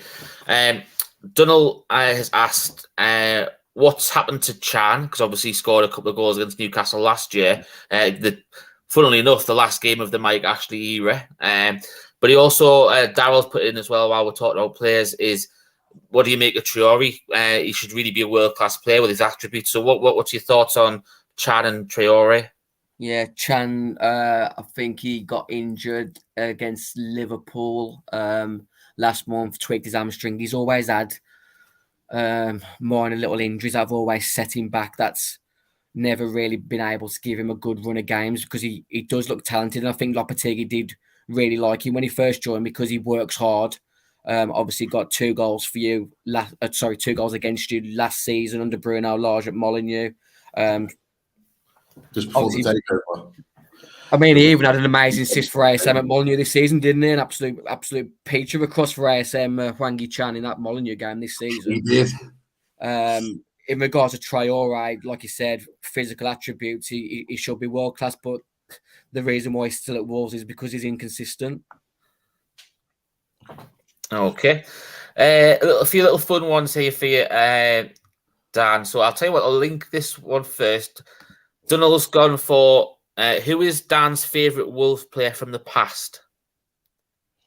I mean, he's probably going to think of Steve Bull, isn't he? I mean, that's God to most Wolves fans. Steve Bull. I mean, I don't know if you can tell by sort of the old hipster retro Wolves co here that Steve Bull's just too easy of a Wolves player to say as my favourite ever Wolves player. There's so many. Ruben Neves is up there. Jean Martinho's up there. We used to have a winger in the 90s, late 80s, early 90s, called Robbie Dennison, and he was a left winger that was predominantly right-footed, similar to myself, and he was just brilliant. He could do everything on the ball, cross, score. He was just elegant football. Ended up going to fullback as he got older in his career, and a special player. And then obviously Daniel Pedence as well. Same as me. He's basically me. He is who I should be. He's small, low centre of gravity, skillful, can pick a goal out. He is who I should be. But I never got the scouts that he did. Do you remember? I think he played for Wolves. Ewan Roberts. Yeah, Ewan Roberts was a good target man centre forward. He's a bit of a cult hero for Wolves, but he never really had a great career at Wolves. He scored a hat-trick against West Brom at the Hawthorn, so he's always iconic for that. He scored we did the double over West Brom that same year. He scored at Molineux that year. He is a bit of a cult hero, but I think he was only maybe there for like 12 to 18 months and then ended up going back to Norwich, where he played the majority of his career. He had a period at Leicester when he came in. I think they replaced him early on, and I always remember it's weird. Like, this is just weird, but like Ewan Roberts, he didn't have any front teeth. That's right. Like, he lost his front teeth playing football, and like even with that, like my mum used to fantasy him. We used to take the absolute mick out of him because she loved Ewan Roberts for some reason. But then he went to Wolves. I remember watching him a little bit when he played for Wolves. In that time, but he was a decent striker for the level he played at. He did a job wherever he went. But to be fair, he played probably his best football at Norwich. There's players like flipping Carl Court and Tamori Katsbyra and like iconic for I was just about to mention Kitspire. Drew? 2000, You know what? 2001. The segue links tonight's been perfect because the next question is from Lisa Mole, and she's actually put down question for Dan lads. Who's your favourite player that's been both at NUFC and Wolves? There you go. I think the standout answer is usually like Katsbyra, but for me, it's like Carl Court. Carl Court for Wolves was so good. If we would have signed Carl Court at the start of the season instead of the January, we'd have stayed up that season. Massively unfortunate with injuries, Carl Court was, because I thought he was an excellent striker when he was fit. He for me would have been a monster of a striker for Newcastle had he not got injured. Yeah. Like, he came in and looked really good early on, and everyone was really excited about him. I remember watching him play before he signed for Newcastle. He looked a real talent, but again, a classic example of injuries ruining a potentially a good career. We talked about Jonathan Woodgate earlier. Did you hear the story about Carl Court, where he is now? Yes, I Uber did. driver or something. He's an Uber driver in Las Vegas. Yeah, you know what I know about that is because you put it on the 12-man chat and you put it on there. And but tell the viewers, because I already know this, but tell them what it was. There was a guy who put on Twitter that he was traveling around Vegas. He called up an Uber, and basically you get like the driver's name and like profile picture, don't you, before they turn up. And he was like, I recognise this guy. And he got in the car and it was Carl Court from Newcastle and Wolves. And he just said, yeah, he's been an Uber driver in Vegas now. It's just like, it's a mad story, really. Like, out of anyone in the world that could be a taxi driver being Carl Court in Vegas. I would have just said, how much to like just finish your shift today and just come drinking with me if I was in Vegas with him. You imagine, though, the stories that he's got, whether it's at Wolves, Newcastle, like Wimbledon. The teams that he's played for, Wimbledon. Yeah, exactly. Yeah. Crazy like, you look at the teams that he's played for, and around that period of time, like he must have some top stories to talk about. And like it'd be a great guy like at the bar. On that. I still like that one, Pete, that I've always told you about the story about Sir Bobby Robson said about Carl Court, and it was the fact where he said about Shola Amiobi coming through as a young player. And he said he struggled with his name, so said, well, what do you call him? He says, I call him Carl Court. Yeah. Classic. I've got a one for you as well. I mean, obviously, we touched on there before, Ait-Nouri Katsbyra. And I remember Ait-Nouri going on runs as well. Like, he had a really good run, I think, around about the 98-99 season. I think he got about 9 or so goals in the cup final, in the run towards the cup final. David Kelly scored one of the most important goals in Newcastle United's history, and I've never seen on the footage of it. I've never seen the Gallagher shake. If you ever see a clip of that, when he scored that goal against Portsmouth, which kept Newcastle up that year, 91-92, just shakes. Yeah, but I agree with your points as well about Carl Court as well, Pete. Because he was out injured for a lot of that season when Shearer was out. And then towards the end of that season, he got himself on a run where he was scoring, and he got back in the team, got himself on a run where he was scoring every game to the end of the season. And then again, I think he got injured that summer, and it just never worked out for him after that again, sadly. Katsbyra at Wolves was iconic. He scored an amazing free kick on his debut. I mean, I would have been So it would have been around 2000, so I'd have been 13 then, so I wouldn't have had this issue at the time. But I remember that they did bald wigs for Katsbyra at Wolves, and that was iconic at the time. And at that point, he pulls the hat off just to show the Katsbyra love. I love it. I love it. Brilliant. So what about you? About Pete? Lives matter. Pete, Keith, what about your favourite players who've played for both NUFC and Wolves? As I say, more or less coming through my time, but looking back, certainly would be someone like a David Kelly. Yeah. I think he did a tremendous job when he was at Newcastle. You know, when you think of, he came up in that promotion season with Andy Cole, and he was just leaving at that point, wasn't he? In the summer, he left after that, and I really enjoyed sort of Katsbyra as well. I just loved that sort of 97 sort of like to sort of early 2000s Newcastle United team, really, under sort of like Ruud Gullit and Sir Bobby Robson, so up and down. But I quite enjoyed Kutspire. I liked his passion for the club, and there's lots of funny stories about Kutspire as well in the past, isn't there? Apparently, Yeah, there is. Just a few, but yeah, but for me, there's no different Colcourt or a Kutspire. To be fair, the David Kelly is probably maybe slightly beyond me, but yeah, those two, Colcourt and Kutspire, stand out for me. Yeah, David Kelly's a great show, Keith. I completely forgot that David Kelly played for Newcastle because, like I said, 92 I'd have been 5. So, but David Kelly was one of like Wolves' big money signings when Jack Hayward took over us in the early 90s, and we had a good cup run where David Kelly scored a few decent goals. So yeah, forgot about David Kelly. Great show. Yeah. What about this one as well? Played for both clubs. Marlon Harewood. Remember God. Marlon Harewood? Yeah. You know what? Marlon Harewood did a great job for us in the Championship. Yeah. Underrated job. He scored some big goals. I remember that he scored a really important goal against Middlesbrough at home that season that we got promoted. He came in and not a lot of people even reacted to the fact he signed for the club, but fair play to him. He scored a few goals for us. He didn't even score for Wolves, Marlon Harewood, but he literally set up one goal which sealed our promotion, and that's what everyone remember him for.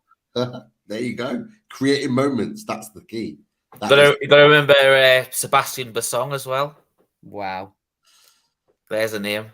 There you go. But you know, just another one that didn't play for both, but there's a link between the two clubs. It was Scott Sellers for me. Obviously played for Newcastle, but was an academy coach at Wolves as well. Oh, you lot don't know the sort of saga we had with Scott Sellers. He's one of the most hated men at Wolves, honestly. And I feel like it's a bit unjust, to be honest. He basically became sort of, I don't know what the class's role as sporting director, technical director.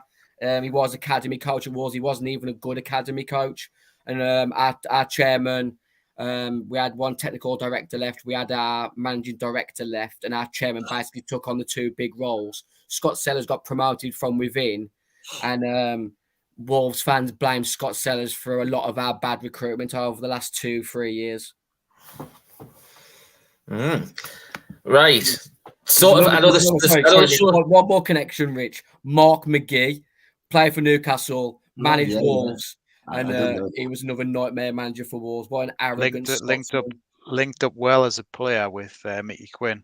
He did for 89, 90 again, a bit before my time, really. He was phenomenal, Mickey Quinn. He really was. Right. Still blocked on Twitter. I am. Still blocked on Twitter. Still never forgive him for his negativity on TalkSport when he used to prioritise Liverpool over us. And I gave him a load of shit and he's blocked me. He's still blocked me, so I don't care about him.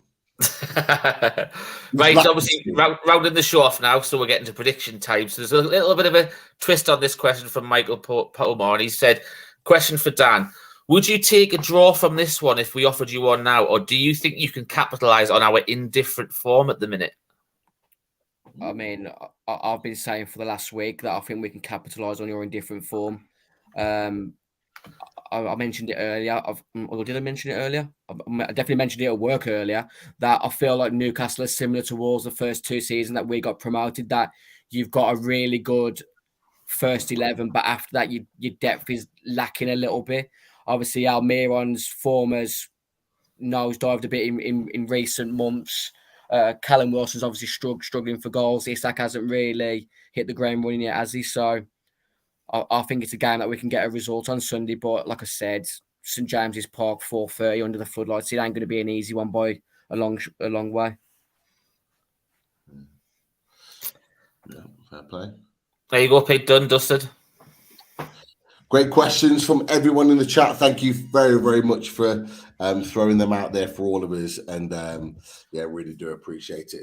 And thank you to Dan for answering a lot of those questions that are Wolves related. So we'll keep that ticking over. But of course, as we come to the end of the show, we would always look for the predictions, the big predictions for the game. So at 6:30, 7 o'clock at night on a Sunday evening, Sky Sports, under the lights, as we've already talked about, what do you think Richie, the score is going to be in the game between Newcastle United and Wolverhampton Wanderers?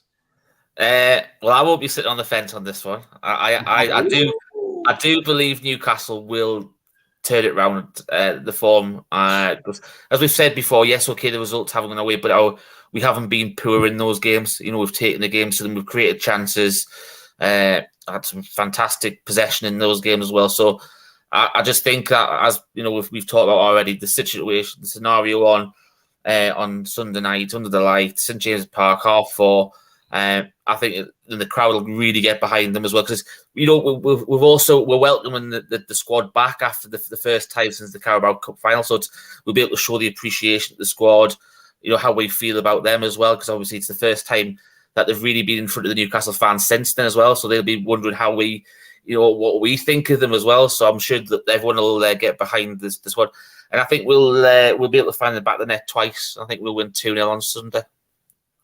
2-0. Certainly not on the fence there from Richie. Keith, we're going to come to you. I think everyone's interested to know your thoughts. Are we going to be going a Newcastle win? Are we going to sit on the fence, or are we thinking that Wolves might spoil the party? What are your thoughts? I think Michael Pormore and PDK have already come in with their Keith's predictions here. There's a 1-1 Splinters prediction here. 0-0 for him. Go on, Keith. I love that. The Splinters prediction. I love it. It's been a long month since Newcastle United won a game of football. Last time they won was the 31st of January in the Cup semi-final second leg. Last time they won in the Premier League, middle of January, with the Isak winner in the 1-0 win. And everybody, I mean, Wolves have picked up on form recently. Great form, getting some great results as well. 3-0 against Liverpool as well. Yeah. Puts it in context how well Liverpool have been playing recently. I think people are going to be happy, because I think Newcastle are going to end the run of getting beat in the last 3 games. I think it's either going to be a 1-1 or it's going to be a 0-0. He's sitting on the fence again. Oh my! They're not score. I really want to be proven wrong here, and it could be a 1-0. It could be Isak, but I think we need a change or two here. We've got to go for the juggler, just like you said earlier on the tactics board. Wilson's not in form. I think he does need a bit of a rest, and I want to see Isak start, the 60 million man. That's the solution for Newcastle. You're not wrong in terms of the Isak substitution, but 10 draws out of 15 against Wolves. It's the ultimate draw fixture. But the majority of those fixtures, though, Keith, you've got to remember again, or Mike Ashley's era. Do you know what I mean? Come on. Absolutely. But a couple of them were in the good times as well, under Sir Bobby Robson and Freddie Shepherd as well. Like the end of the 2003-2004 season was a 1-1. Yeah, fair point. I love that comment, Dr. Death, from Joining Team for Life. Time to make a comment, Dr. Death. I haven't predicted Newcastle to lose. Yeah, true.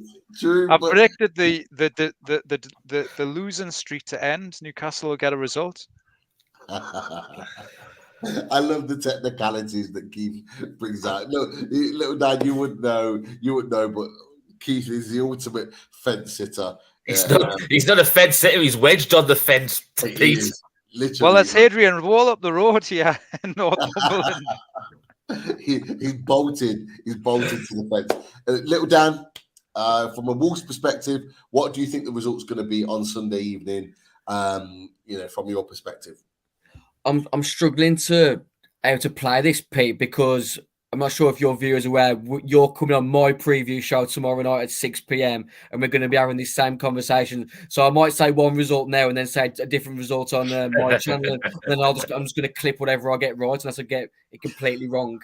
I think Keith's missed a massive stat tonight that Raul Jimenez has got a great goal scoring record, not just against Newcastle, but against Nick Pope.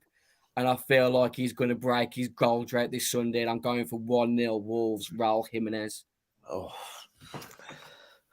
So you're actually going to say that he's Pirates of the Caribbean celebration will stand up this time. I need him to avoid any sort of stupidity like that now. It was quite. We took to it at first. He started doing it in pre-season, but Raul just score 20 goals and then you can start doing stupid celebrations. Yeah. I think what it definitely getting ruled out made it so hilarious for us, Mike. I'm going to be honest. Well, I mean, like in another world, it shouldn't have been disallowed, really, should it? Because the referee didn't give it. I mean, I'm sure you guys would have been saying it was a fair goal if it was the other way around. We haven't really discussed the fact that Fabian Schär nearly broke Pedro Neto's leg at Molineux earlier on in the season, but we'll talk about that tomorrow night, Pete. Oh, okay. Interesting. I was right in eye line with that. So I'll give you my opinion tomorrow night. I'm not going to share it right now, but maybe you might not be happy with Raul Jimenez, the 3 goals in 6 games against Burnley. So 1 and 2 really when he was playing against Burnley, when Nick Pope was in goal. And what's he got against Newcastle? He's got 2? I don't know. Either way, he's scoring past the Pope on Sunday, on God's day. We'll see about that. Look, for me, I'm going Newcastle win. We have to win. We have to get the points on the board. I am going a Newcastle United 1-0 win. It's going to be tight, as it always is against Wolves at St. James's Park. Not going to be an easy game, but just like last season, I think we will edge the game. I'm even going to predict the scorer. I'm going to go a Bruno Guimaraes goal that wins us the game on Sunday. So I'll put myself out there. But yeah, I think Newcastle will win. I think it'll be a really, really tough game, a very tight game. But I just think that home playing at St. James's Park could potentially make the difference. So that's me. What a way to advertise yourself to Real Madrid scoring the winner on a Super Sunday game. Or what a way to announce a new contract at Newcastle United to 2028. Commodity protection is the wording, Pete. Commodity protection. Yeah, with a 200 million release clause. Why not? The Spanish do it. Why can't we do the same? And I would be more than happy with that. But look, more importantly than anything, I do think that Newcastle will win. I do think it will be tight. Look, that's no disrespect to Wolves. Wolves have been doing really, really well recently. And after Sunday, I wish you guys the best of luck for the rest of the season. That's for sure. Because not only for Wolves being on the march, but just because Dan, you're a top guy, and I really, really appreciate you coming on the show. Massive respect. Just before we head out, a huge thank you to our sponsors. We've got the Radiator Shed, and thank you for all your support as always with everything Loaded Mag NUFC. Of course, we've got little Dan and Keith in the doghouse, in the prison. Thank you for everything that you do for us, Russ and the team at the Radiator Shed. And we've got a huge choice of radiators. And of course, they're all designed and manufactured in Italy, aluminium rads, and very environmentally friendly, and are perfect for heat source pumps. They offer a home survey service and will be installed if required. And of course, Daz mentioned it last night, and he put the picture up that Russ had a special guest in his shop over the course of this week. It was our number 9, Callum Wilson, that supports all things the Radiator Shed. So a huge that massive thing for us as a channel that has been supported by the Radiator Shed, that has one of our Newcastle players in, and hopefully it won't be the last Newcastle player that comes into the Radiator Shed. So show your support to our fantastic sponsor. And of course, we've got Northeast Partnerships, the Instill Works. Thank you for all your support on all things Newcastle United, and of course all things Loaded Mag NUFC. We also have our huge sponsor as well, our H2O Bathroom Designs.co.uk. So make sure you show your support for H2O Bathroom Designs, the Northeast's largest supplier for Villeroy and Bosch bathroom wear. Team Valley Gateshead, over 20 years established, run by the family. So get down to your showroom on 11th Avenue, Team Valley Estate on Gateshead. And look, this is why Callum Wilson is interested in these guys, because some of the quality of their bathrooms is absolutely top notch. So make sure you show your support for H2O Bathroom Designs and get involved as well. Not that, but that is the bathroom that we are after. That is for sure. And look, we will be back later on in the week, over the course of the weekend. We've got our match review. Times will be to be confirmed. We will be talking about, hopefully, fingers crossed, Sunday evening, Monday, potentially a Newcastle win. Let's see what happens on the back of that. But look, as we wrap up the show, Dan, massive thanks to you with regards to everything on Wolves Fancast. As I said to you, best of luck with regards to the rest of the season after Sunday. But I really appreciate you taking the time to come on and talk to us. And I'll be on your channel tomorrow night from about 6 o'clock, talking all things Newcastle and Wolves. I'm sure you're going to be throwing some questions at us with regards to certain things that we haven't talked about tonight, like you say, the Shaw challenge that you've already talked about already. Yeah. At WolvesFancast, David, and everyone else, if you've got a bit of spare time tomorrow night, 6 p.m, me, Pete, and a few of the WolvesFancastians will be talking about the weekend's fixtures and predominantly Wolves away to Newcastle on Sunday. Guys, I just got to say, you've got more flipping income revenue than Man City with all them sponsors. Because what was the at the radiatorshed.com? Yeah. It's getting absolutely hot in here, lads. And Bruno Guimaraes is off to Real Madrid. Oh, He's off to Real Madrid. Get out of it. Get Hands out off. of it. Get him off. I ain't happy, man. See you, lads.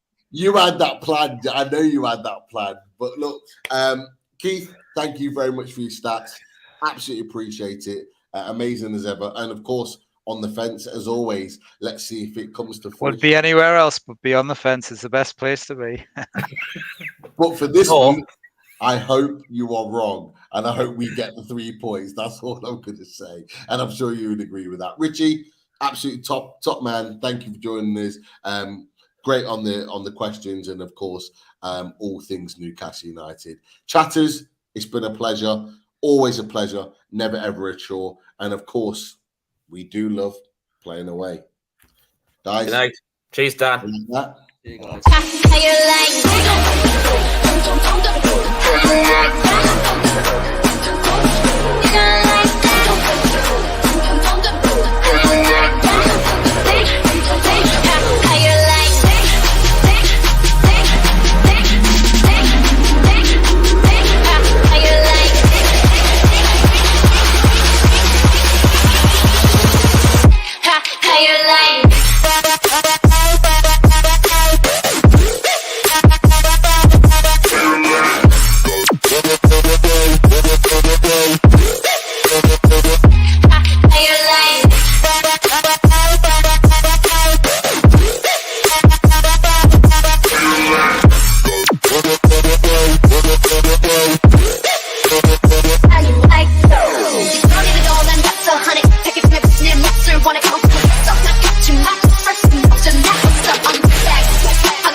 Plain Jane